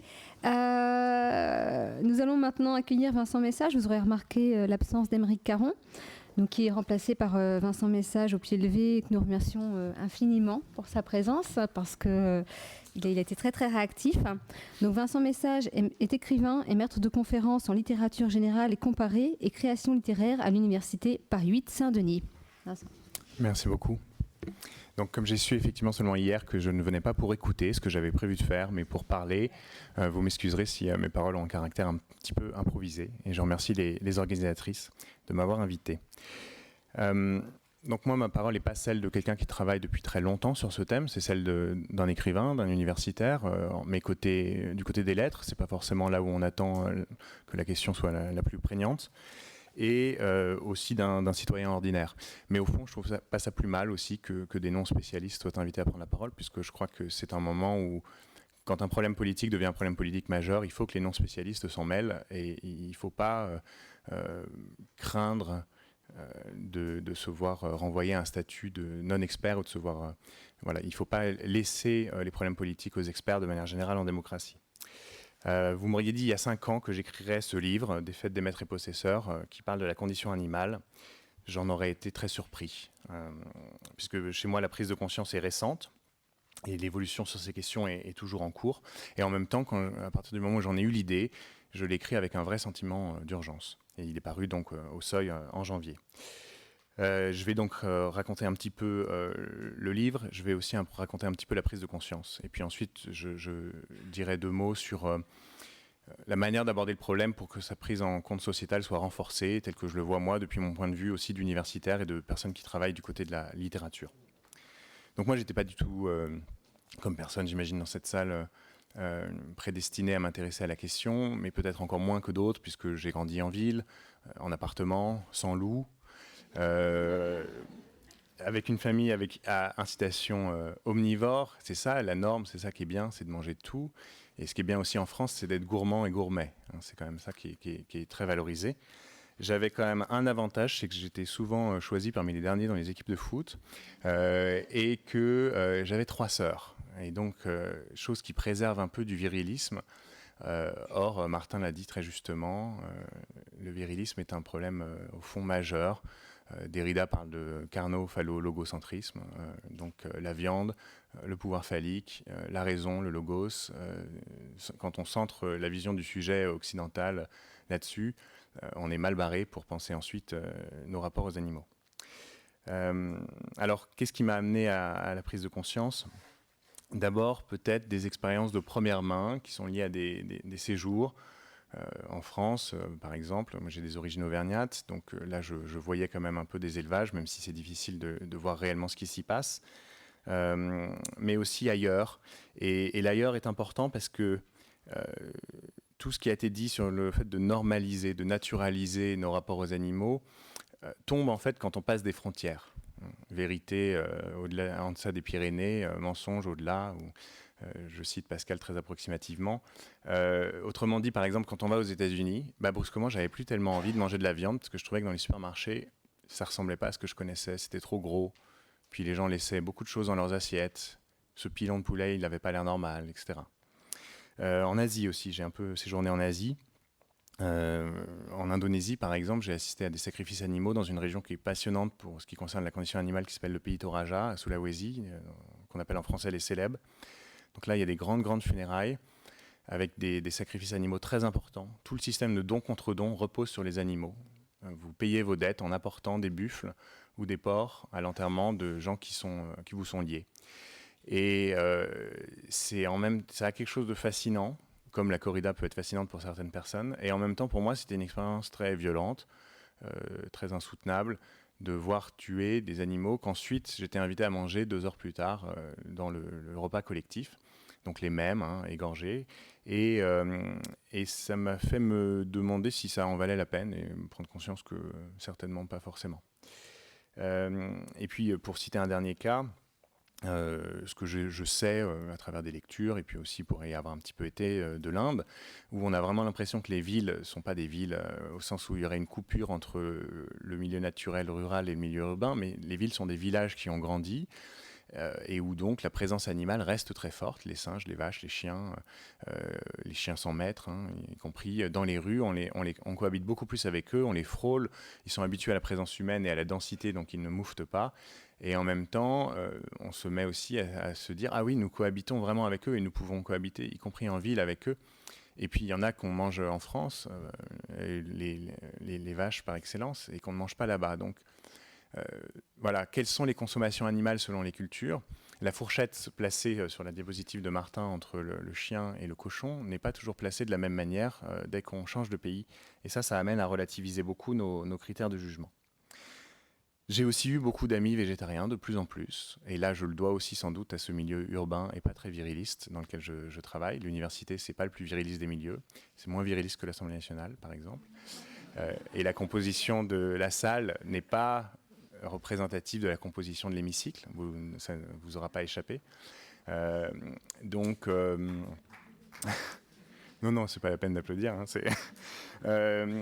Et donc ces gens-là parlaient avec beaucoup de calme et développaient des arguments auxquels je ne trouvais pas grand-chose à opposer. Et comme je suis quelqu'un d'assez rationnel, quand j'ai rien à opposer à une argumentation, j'ai tendance à m'y rendre et ensuite à essayer de plutôt opter pour l'option 1, c'est-à-dire changer de comportement. Dernier point, la perception d'une montée en puissance de ce thème dans les sciences humaines.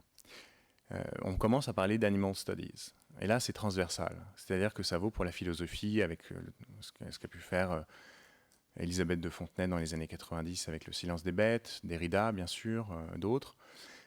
Mais ça vaut aussi dans plein d'autres champs. Et ça participe plus largement du tournant écologique. L'écologie s'imposant comme un thème majeur, ça n'est plus un thème qui délimiterait une discipline. On n'enseigne pas, on ne fait pas de licence d'écologie à la fac, et c'est pas souhaitable à mon sens qu'on en fasse, de même que c'est pas souhaitable que ne parlent d'écologie que les écologistes, même si leur présence est vitale. Le problème commence à être inculturé au moment où tous les acteurs se sentent, prennent à cœur le fait de se l'approprier. Et donc, moi, mes amis qui travaillent en philosophie, des amis qui travaillent en littérature, se sont mis à travailler sur ce thème, avec des angles très différents et parfois pas du tout politiques. Quand on travaille sur les bestiaires en littérature depuis le Moyen-Âge et jusqu'au 19e, on est loin du militantisme. Mais néanmoins, on se met à parler d'animaux et on se met à avoir une vision beaucoup plus différenciée de ce monde et on se met à récuser le singulier collectif qui fait qu'on oppose l'homme et l'animal. Il y a quand même 2 problèmes majeurs dans ce binarisme. On oublie d'abord que nous sommes des animaux et par ailleurs, on fait semblant qu'il n'y a pas d'écart, que la frontière elle est entre eux et nous et pas entre l'huître et le porc et l'abeille et l'iguane. Donc voilà, je pense que ma thèse par exemple c'était sur la question du pluralisme social, culturel, idéologique dans nos sociétés et elle correspondait bien à un moment, celui des années 90-2000, où cette question du multiculturalisme a été vraiment sur le devant de la scène. Et me décalant, entre guillemets, avec mon époque, au fond, je pense qu'on a tous tendance à faire ça. Aujourd'hui, les thématiques écologiques, d'une part, les thématiques sociales liées à l'état du capitalisme, d'autre part, me préoccupent plus et j'essaye de les lier dans mon travail de recherche et d'écriture. Alors, ce roman, Des fêtes des maîtres et possesseurs, donc, l'idée en est née un jour où je me suis dit que pour faire comprendre l'ampleur de ce que nous faisons subir aux animaux, pour réduire un peu la dissonance cognitive, pour réduire ces écarts de perception dont on a parlé, quelque chose d'assez simple et que je voyais tout de suite comme assez efficace pouvait être d'imaginer un monde dans lequel nous subirions le sort des animaux, dans lequel une autre espèce animale serait venue et nous aurait assujettis, nous démettant de notre statut de maître et possesseur de la nature. L'expression est de Descartes, dans le discours de la méthode, nous rendre comme maître et possesseur de la nature, et dans sa prose, elle est positive, puisqu'il s'agit par le progrès technique et par une rupture avec la philosophie spéculative du Moyen-Âge, par le développement d'une philosophie plus pratique, d'améliorer le confort des vies humaines, et en particulier la santé.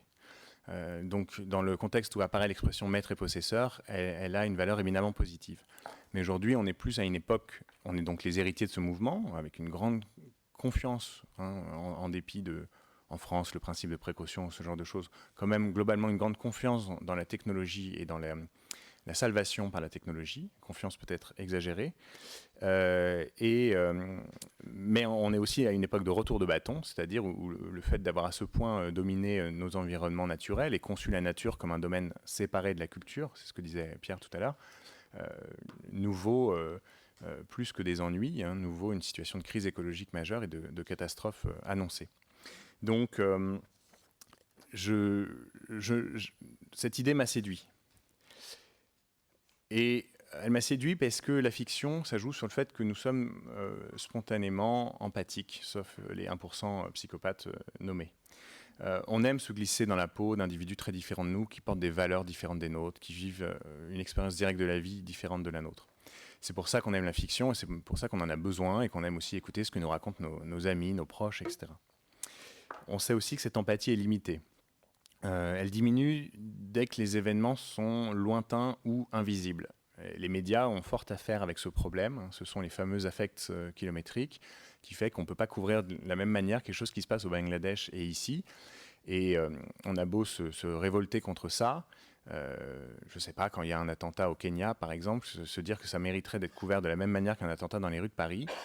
On voit bien que ce qui l'empêche de le faire, ce n'est pas juste l'égoïsme des médias ou leur recherche de l'audimat, c'est quelque chose qui est de l'ordre de la psychologie cognitive aussi. C'est-à-dire c'est notre rapport aux proches et aux lointains. C'est la manière dont on est affecté par les événements. L'invisibilité, c'est celle des abattoirs, des élevages industriels, qui fait qu'on garde cette image de Martine à la ferme, l'image d'Épinal qui correspond qu'à une toute petite partie de la production en France. Et puis, ce sont les barrières mentales qui nous ont permis de nous exempter du reste du vivant pour l'exploiter. Donc ça, j'y reviens pas, on en a parlé déjà. Qu'est-ce qui se passe concrètement dans mon roman ? La personne qui parle s'appelle Malo Claes, c'est quelqu'un qui rentre chez lui un soir, qui trouve son appartement vide. La personne avec qui il vit, qui s'appelle Iris, a fugué apparemment, enfin est sortie. On la retrouve, elle a eu un accident de voiture, elle doit être amenée à l'hôpital pour être opérée puisqu'elle a une jambe mal en point. Et puis on se rend compte qu'on croit être dans un monde comme le nôtre, mais pas tout à fait, puisque visiblement, pour qu'elle soit opérée, il faut qu'elle ait des papiers, et elle n'en a pas. Bon, ça, à la limite, on peut penser que ça concerne plus un problème de sans-papiers comme on en connaît, mais aussi, si l'opération rate, visiblement, on la pique. Donc elle a l'air d'avoir un statut animal. Sauf que petit à petit, on se rend compte que ce n'est pas elle qui a particulièrement un statut animal, elle c'est bien une femme humaine, c'est lui qui n'est pas un homme, c'est lui qui fait partie de cette nouvelle espèce qui est arrivée et qui sont devenus les nouveaux maîtres et possesseurs. Donc on a plusieurs décalages identitaires. Il y en a un premier qui fait que la personne qui porte le roman, qui nous parle pendant 300 pages, parle avec une voix humaine mais n'est pas un homme. Et de ce point de vue, j'assume une forme d'anthropomorphisme pour m'éloigner de l'anthropocentrisme. Et puis il y a à l'inverse quelqu'un dont le statut dans le livre est celui d'un animal et qui encourt tous les risques afférents et qui pourtant à l'origine est une femme homo sapiens, tout ce qui est de plus homo sapiens. Dans le monde qu'ils ont construit, les hommes sont divisés en 3 catégories. Ils les ont répartis, ils les ont triés comme nous trions les espèces animales. Il y a les hommes et femmes qui s'efforcent de tenir compagnie aux nouveaux maîtres et possesseurs, comme on a nos animaux de compagnie. Il y a des hommes et femmes qui travaillent pour eux, qui font comme les petites mains du capitalisme ou les ouvriers. Donc j'y reviendrai, mais il y a un rapport aussi à l'exploitation salariée ou quasi esclavagiste, c'est-à-dire très peu salariée. Et puis, il y a des hommes et femmes qui sont dans des fermes industrielles, qui sont élevés pour être engraissés et abattus, exactement comme ça se passe dans notre monde, mais avec des corps qui ne sont pas les mêmes. Donc, au fond, ce livre, il propose une expérience sensible qui ne consiste pas à dessiner un monde méconnaissable de fond en comble, c'est un roman très réaliste à plein d'égards, mais simplement à modifier quelques éléments. C'est pas non plus de l'anticipation, parce que c'est pas vraiment notre futur, je suis pas sûr que ces choses-là arriveront jamais un jour. C'est une expérience sur le présent, en transposant et en décalant des éléments. Par exemple, l'air est partout aussi irrespirable qu'il l'est à Delhi ou à Pékin. Il n'y a plus d'oiseaux, parce que les oiseaux ont été victimes d'un choc bactériologique à l'heure où les nouveaux venus sont arrivés. Et puis nous sommes les nouveaux animaux. Et c'est surtout ça la différence majeure et assez sidérante. Donc, le personnage, Malo Claes, a été inspecteur des élevages et des abattoirs. Ce qu'il a connu dans sa carrière est assez similaire à, si vous l'avez vu ou lu, ce qui était raconté dans l'entretien d'un inspecteur dans Libération, dans le dossier qui a été consacré à la question il y a quelque temps, qui était un entretien assez glaçant. Et donc lui, au bout d'un moment, on a eu marre d'exercer ce métier, parce que c'est un métier très pénible, où on voit beaucoup de choses dures. D'abord, il s'est mis à héberger quelqu'un qui venait à l'origine des élevages, et qui est cette jeune femme, Iris. Donc il l'a fait changer de catégorie, avec tous les risques que ça comporte de changer de quelqu'un de catégorie, ou d'héberger quelqu'un qui est clandestin. Et puis, il est entré dans un comité d'éthique et il est rapporteur d'une loi, dans le monde où se passe le livre, d'une loi à l'Assemblée, une proposition de loi à l'Assemblée, une loi sur la condition de fin de vie des hommes, qui comporte 2 volets. Le premier, c'est l'amélioration des conditions d'abattage, réduction des cadences, amélioration de la paye des employés des abattoirs, ce genre de choses. Et le deuxième, c'est le fait que pour les hommes qui travaillent et pour les hommes qui sont des hommes de compagnie, ou des hommes et femmes de compagnie, la limite d'âge est à 60 ans. Au-delà, on considère qu'on est trop nombreux sur cette planète et que donc, comme les hommes, ça pollue, il faut euthanasier les gens. Donc il y a un débat sur la fin de vie, comme nous pouvons avoir nos débats sur la fin de vie. Et ce débat se déroule dans une assemblée qui ressemble beaucoup à l'Assemblée nationale, avec des opposants qui disent... oui, c'est pas très sympathique de tuer les gens à 60 ans. En même temps, il faut prendre nos responsabilités. Nous sommes déjà trop nombreux sur cette planète. Nous avons mis en place une politique de l'enfant unique. Est-ce bien raisonnable de repousser ce délai à 70 ans, ce pourquoi plaide mon personnage? Qui va financer ça? Ces gens sont à charge tout de même, etc., etc. Donc là, il y a aussi un rapport au néolibéralisme dans sa définition d'êtres qui sont des centres de recettes et d'êtres qui sont des centres de coûts, pour employer ce langage. Alors, à quoi ressortit ce roman? Au fond, il emprunte les codes d'un genre littéraire qui est assez ancien, moi je dirais, qui est le conte philosophique, tel qu'il existait au XVIIIe siècle. Chez Voltaire, avec Micromégas, par exemple, ou Candide, chez Swift, avec Les Voyages de Gulliver, ou Modeste Proposition, un petit texte très court, donc ça vous pouvez le lire dès aujourd'hui si vous ne le connaissez pas, où Swift, irlandais, l'Irlande étant victime de la colonisation britannique, propose que les nourrissons irlandais des familles pauvres soient mangés à l'âge de 2 ans, parce que comme ça ils ne seront plus à charge, et que ça résoudra plein de problèmes d'un coup, un problème nutritif et un problème social. Et le texte est d'une ironie très très mordante, et d'une rhétorique assez dévastatrice, et vaut vraiment la peine d'être découvert. Le conte philosophique, il transpose, pour parler du réel, il transpose. Transposer permet de prendre de la distance, donc ça c'est un premier point important, parce qu'on a quand même tendance à penser l'éthique d'abord comme l'espace du rapport entre les hommes, et c'est seulement par extension que les êtres qui font l'objet de notre considération, les êtres dont on considère les intérêts, deviennent des êtres de plus en plus lointains de ce sujet blanc, masculin, occidental, qui est le sujet de la philosophie moderne chez Descartes. Et ensuite, l'autre avantage du conte philosophique, c'est que ça permet la globalité. Ça critique des sociétés dans leur ensemble. Mon personnage de Malo Claes, il fait découvrir 2 choses dans le roman. Il fait découvrir ce qu'était la société des hommes, mais vu par des gens qui ne sont pas des hommes, donc vu de très loin. Donc du coup, plus rien n'est naturalisé. Tous les usages paraissent bizarres. Pourquoi certains mangent des chiens et pas d'autres? Pourquoi certains mangent les animaux qui par ailleurs sont des animaux domestiques dans leur société et d'autres se refusent et font la distinction? tout devient bizarre à partir du moment où c'est vu par quelqu'un qui est un nouvel arrivant et qui n'appartient pas à la même espèce.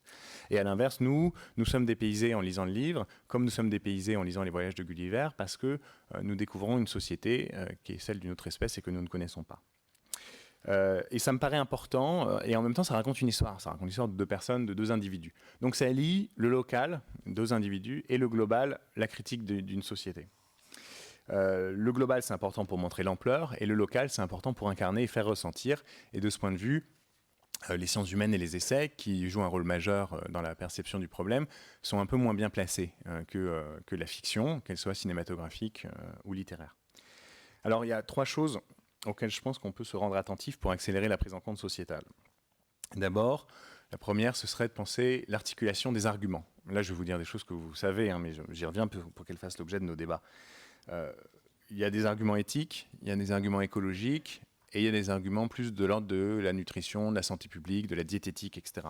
Ces derniers me paraissent les plus faibles, parce que le discours qui consiste à dire que vivre est cancérigène est très entendu, et il est un peu moins inconsistant que le discours, les différentes objections qu'a évoqué Martin, ou que les différents propres de l'homme qu'a évoqué Pierre.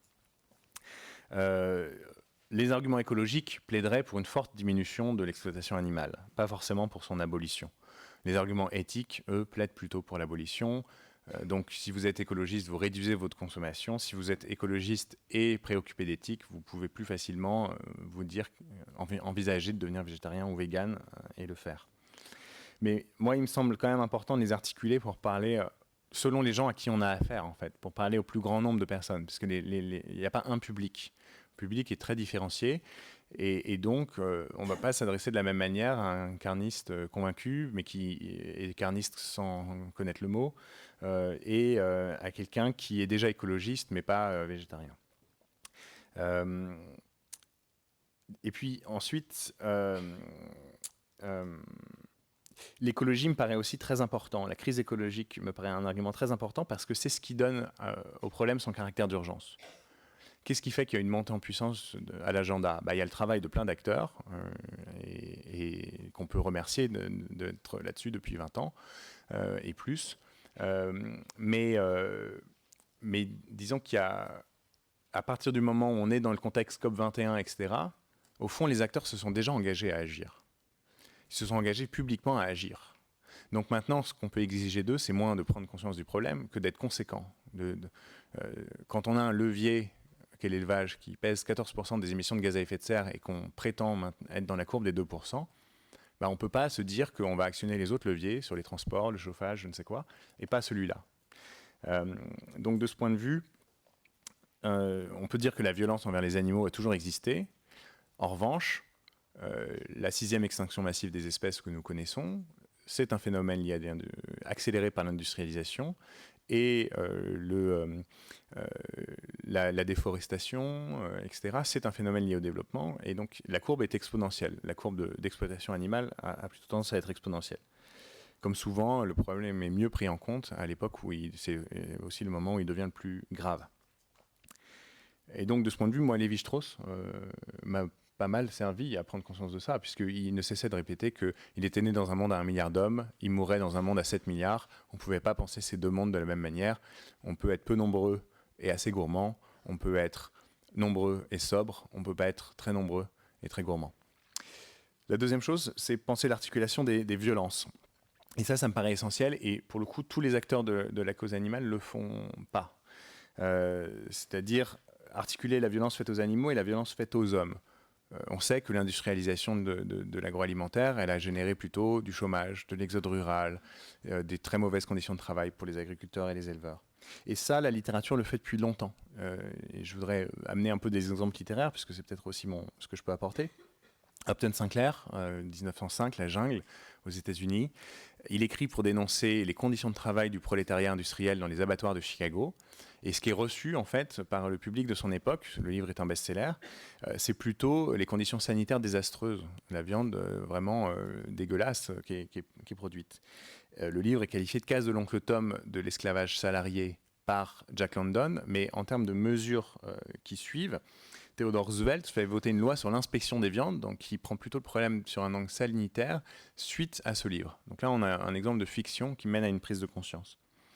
Un autre livre moins peut-être connu en la matière, mais qui est intéressant, celui de Tristan Egolf, qui est un jeune romancier américain qui malheureusement s'est suicidé à l'âge de 33 ans, mais qui a écrit un premier roman assez extraordinaire qui s'appelle Le Seigneur des Porcheries en 98. Et ça parle de prolétariat industriel dans la Corn Belt, et notamment le héros travaille dans un abattoir de volailles avant de travailler comme éboueur. Et ensuite, il y a une grande grève des éboueurs.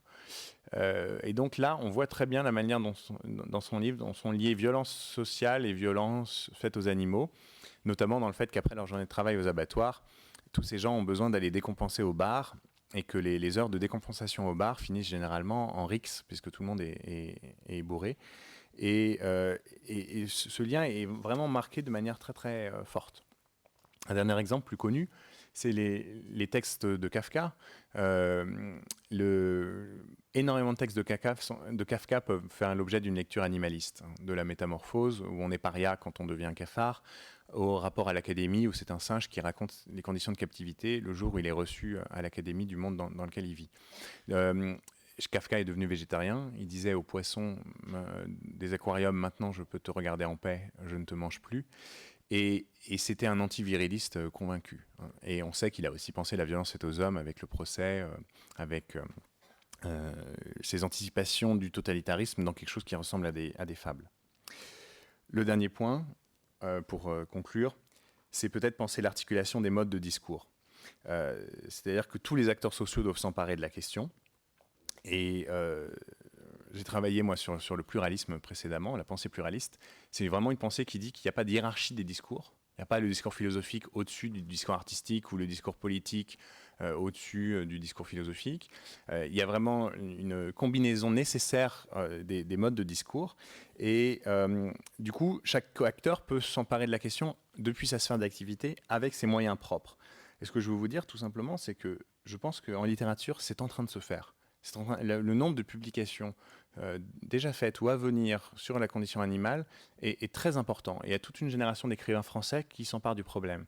Je vais vous parler même par exemple, des choses à venir. En septembre va paraître un roman de Jean-Baptiste Delamot qui avait commenté une des vidéos de L214, celle de Moléon Lichard, sur 3 générations d'éleveurs dans le Gers. Et c'est un roman qui va s'appeler Règne animal chez Gallimard, et qui parle vraiment de l'élevage d'un point de vue historique. Pas militant au sens propre, mais destiné à informer sur la question. Un autre exemple, un écrivain qui s'appelle Arnaud Bertina, qui publie chez Vertical, qui raconte un conflit social dans un abattoir en Bretagne. Bon, donc, mon roman n'est pas du tout un cas isolé. Je pense qu'il y a de plus en plus d'auteurs et de livres qui s'intéressent à la question. Et là, on peut saluer, je pense, quelque chose qui est de l'ordre de la bonne nouvelle, puisque la littérature et les sciences humaines sont en train de faire leur part. Voilà, merci beaucoup.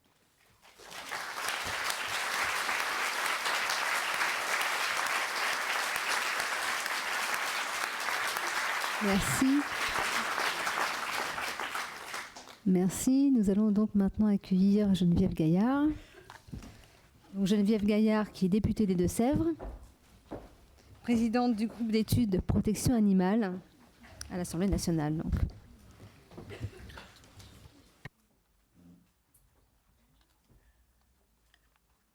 Bien, je me sens un peu petite face à ces messieurs qui nous ont éclairés, je pense, hein, et donc je les remercie. Alors, briser l'écart entre les connaissances scientifiques et la prise en compte sociétale de l'animal, c'est effectivement un vaste sujet, et depuis les dernières domestications animales, les premières communautés humaines, alors des chasseurs et cueilleurs, ont pris l'habitude de partager leur existence avec l'animal, d'abord comme auxiliaire, puis comme compagnon, face à l'hostilité d'une nature alors triomphante et dangereuse. Ce passé ancien, puisque le loup a été domestiqué, souvenez-vous, il y a environ 18 000 ans, le chat et les autres animaux dont sont issus nos animaux de rente, il y a environ 9 000 ans, ce passé ancien, à l'évidence, a tissé des liens extrêmement forts et complexe surtout entre l'homme et l'animal. C'est avec la civilisation, le sédentarisme et l'agriculture que l'animal est devenu pour l'homme, au premier chef, une ressource alimentaire. Alors on aura l'occasion d'en parler, hein. Vous voyez comment les évolutions aujourd'hui de nos connaissances permettent de translater ces problématiques.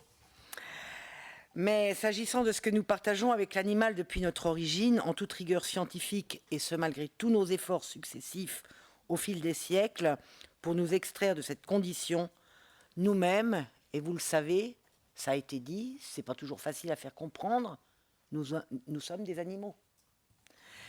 Et certes, peut-être, et on voit bien que là encore, des évolutions scientifiques atténuent les différences, peut-être sommes-nous un peu différents, mais on a une chose, et cela a été dit aussi, qui malheureusement nous a permis d'exercer une force sur le règne vivant, c'est la volonté de domination que nous avons toujours, depuis des années et des années, voulu exercer. Donc, on le sait, depuis les siècles, bien des pistes de distinction ont été avancées pour nous enorgueillir d'un présupposé propre de l'homme. Alors, on était plus intelligents que les animaux. On avait la capacité de rire, la conscience de soi, la faculté d'anticipation. Puis au final, et on l'a vu aujourd'hui, rien n'a vraiment abouti. Et donc, la démonstration n'est pas forcément évidente et convaincante. S'il n'y a pas d'égalité entre hommes et animaux, il n'y a pas non plus vraiment de supériorité. L'homme ne m'apparaît, moi, n'être qu'un animal qui a peut-être réussi d'une façon différente de ces autres êtres vivants. Ce constat convoque dans mon esprit les pensées prêtées au roi Salomon dans toute sa sagesse.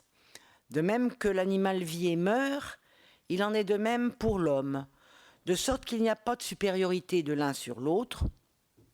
Tout est vanité. Nous accompagnant dans notre aventure de civilisation, il était normal que l'animal et notre rapport à l'animal soient régis par les règles de vie en société dont on s'est progressivement doté. Or, la primauté a, dans ce cadre, été donnée au rapport de possession, de propriété, de garde et de maîtrise de l'homme sur l'animal. Ainsi, historiquement, les régimes juridiques ayant le plus d'effet se sont avérés être ceux liés au droit de propriété et consacrés par le droit romain, puis par le droit civil, jusqu'à s'incarner durablement en France dans le code civil que vous connaissez, le code Napoléon de 1804. Du seul point de vue du droit, il est également insupportable que le droit, qui se prévaut d'être une science sociale en prise directe avec l'évolution de la société, en soit resté à une traduction aveugle et sourde qui s'inscrit dans la dénégation de l'accumulation de connaissances scientifiques. La prise en compte juridique nous apparaît comme fossilisée, enfin m'apparaît, mais je pense que vous êtes tous ici du même avis que moi, nous apparaît comme fossilisée et archaïque si les praticiens du droit démunis face aux seules procédures mises à leur disposition la trouvent inadaptée au quotidien et à la réalité. Les théoriciens et la doctrine, eux, la pensent erronée et figiste. Et je crois que là, il y a véritablement à discuter autour de tout cela, parce qu'on le voit au quotidien. En fait, la traduction juridique de l'animal ramené à une simple chose résonne comme une imposture qui ne serait tolérée que pour des raisons pratiques, une certaine facilité et la primauté d'impératifs économiques. Une rapide étude du droit comparé, international et notamment européen, nous amène au constat que certains États ont déjà entrepris cette actualisation cohérente de leur réglementation de façon plus ou moins précoce et progressiste, reléguant ainsi notre droit au rang des plus rétrogrades et inadaptés du point de vue de la prise en compte de l'animal et de son bien-être. Je constate qu'au cours de la deuxième partie du siècle dernier, les modifications des modes et des habitudes de vie ont entraîné un glissement progressif de la relation entre l'homme et l'animal. Pour ce qui est de celui qui partage sa vie quotidienne, l'exode rural avec le déplacement des centres démographiques de la campagne vers la ville a induit un rapport affectif sous-tendu par l'attachement. Qu'il soit chien ou chat, l'animal de compagnie, en perdant une partie de ses fonctions utilitaires, a pénétré totalement la sphère familiale et il en est devenu un partenaire à part entière, un membre de la famille. Peut-être qu'un jour, on pourra dire que les loups sont devenir aussi des membres à part entière de notre famille. Mais bon, on n'en est pas là. L'attente d'une meilleure compréhension du comportement de leur compagnon familier par nos concitoyens pour mieux communiquer avec lui est un indicateur important de leur investissement émotionnel. Les animaux de compagnie sont aujourd'hui intégrés à la vie de leurs propriétaires au point d'en suivre toutes les variations familiales, professionnelles et personnelles. L'animal fait donc partie intégrante de l'intimité des individus. Développé à l'abus, c'est paradoxalement aussi une potentielle source de maltraitance. L'élevage a dû aussi tenir compte de l'augmentation de l'attente quantitative, mais aussi qualitative des consommateurs, notamment en matière de pratiques respectueuses du bien-être des animaux destinés à la consommation. Cette demande en constante progression est aussi justifiée par le besoin affirmé en matière de sécurité alimentaire et de santé humaine. Nos concitoyens en général, les consommateurs et les éleveurs eux-mêmes, expriment une forte sensibilité sur les techniques de production qui conduisent l'animal dans leurs assiettes. C'est pour cette raison que les scandales des abattoirs ont choqué les consommateurs, mais aussi les éleveurs, qui ont pu le vivre comme une rupture brutale de la chaîne vertueuse qu'on leur a demandé à respecter, une trahison. Ce qui explique les revendications des agriculteurs de pouvoir visiter les abattoirs ou même de pouvoir abattre eux-mêmes dans leurs fermes. Par ailleurs, les activités sportives ou de loisirs mettant en lice des animaux, celles les associant à des fins thérapeutiques, sociales ou éducatives, de même que la recherche scientifique, sont observées avec attention par nos concitoyens. Les abus à l'encontre des animaux, ou plus simplement l'absence de ce que beaucoup considèrent comme la base du respect pour un être vivant, sont largement critiqués. La société n'est plus dans son organisation à l'image de celle qui a adopté le statut d'objet pour l'animal lors de l'élaboration du Code civil sous l'ère napoléonienne. Elle attend aujourd'hui une considération pour l'animal conforme au mode de vie actuel.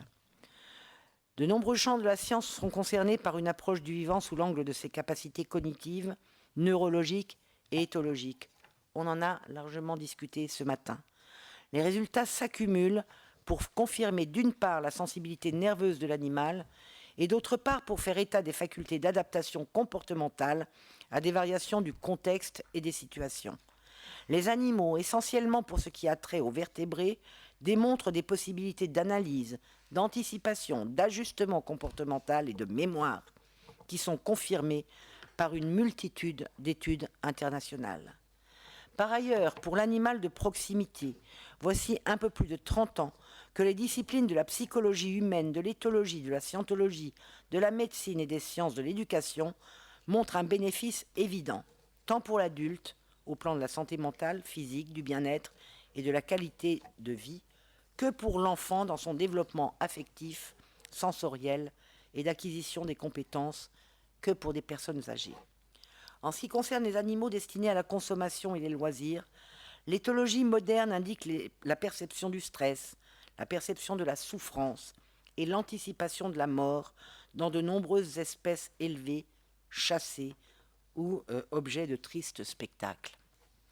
Depuis René Descartes et son concept de l'animal-machine, la science pointe clairement la particularité de l'animal, marque ses partages et assimilations, mais aussi ses différences avec l'espèce humaine et la dissocie pleinement d'une vision mécaniste. De l'approche biologique à l'émergence de la psychologie particulière des animaux, la philosophie a renforcé sa réflexion sur le caractère particulier de l'être animal comme personnalité vivante, sensible, sujette aux émotions et dotée d'une sensorialité complexe. Les philosophes fondent aussi leur approche sur les spécificités propres d'un animal par rapport aux autres espèces, mais aussi par rapport à l'être humain. Ils considèrent que l'animal n'est pas en déficit de compétences, mais plutôt dans un contexte de différence constitutive. Ils reconnaissent même à l'animal des dispositions supérieures à l'homme dans certaines capacités sensorielles et cognitives qui les conduisent à poser le principe de l'altérité animale, d'où la nécessité de respecter l'autre dans son intégrité. De multiples activités humaines, économiques se sont développées autour de l'animal. L'enjeu du respect de son bien-être devient désormais un levier majeur dans l'élevage, le transport, les produits élaborés, les activités sportives, de loisirs et ou la commercialisation. Par ailleurs, de nombreux marchés sont induits ou soutenus par la présence des animaux, que ce soit l'élevage laitier, l'alimentation préparée pour les animaux de compagnie ou le maintien des espèces chassables. L'animal en est toujours au cœur.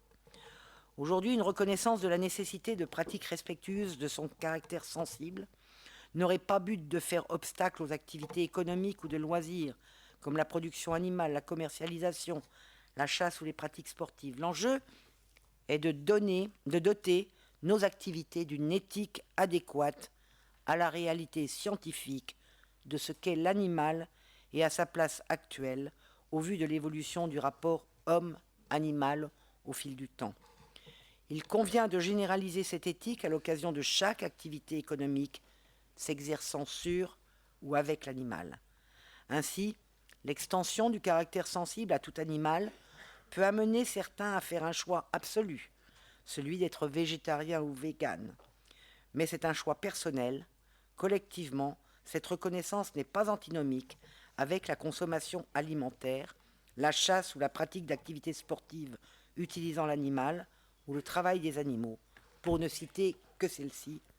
Mais chaque activité socio-économique devra alors l'intégrer dans son affirmation, dans ses évolutions, tant du point de vue des pratiques et usages que des technologies mises en œuvre pour leur exercice. Je veux affirmer fortement ici aujourd'hui qu'il est devenu insupportable que des impératifs de rentabilité, de compétitivité puissent s'opposer à la prise en compte du caractère sensible de l'animal, à l'image des impératifs écologiques et prescriptions environnementales qui, jadis perçus tels quels, sont aujourd'hui intégrés au process, au coût de production. La société française, dans une très large majorité, ne comprend pas l'absence de différence entre un objet inanimé et un animal dans le code civil actuel. Les sondages les plus récents expriment une attente forte de voir le droit prendre en compte la modification de notre rapport à l'animal, mais aussi prendre en compte l'état actuel de nos connaissances scientifiques. Ce progrès sociétal prend aussi appui sur la réflexion philosophique et la prise de parole publique de nombreux intellectuels. Il est donc urgent de bouger les lignes, de sortir de ce carcan de pensée, de nous libérer de ce cadre étroit d'une conception lâche et utilitariste de l'animal. Sinon, nous donnerions définitivement raison à Paul Valéry qui a dit « L'homme est un animal enfermé à l'extérieur d'une cage ».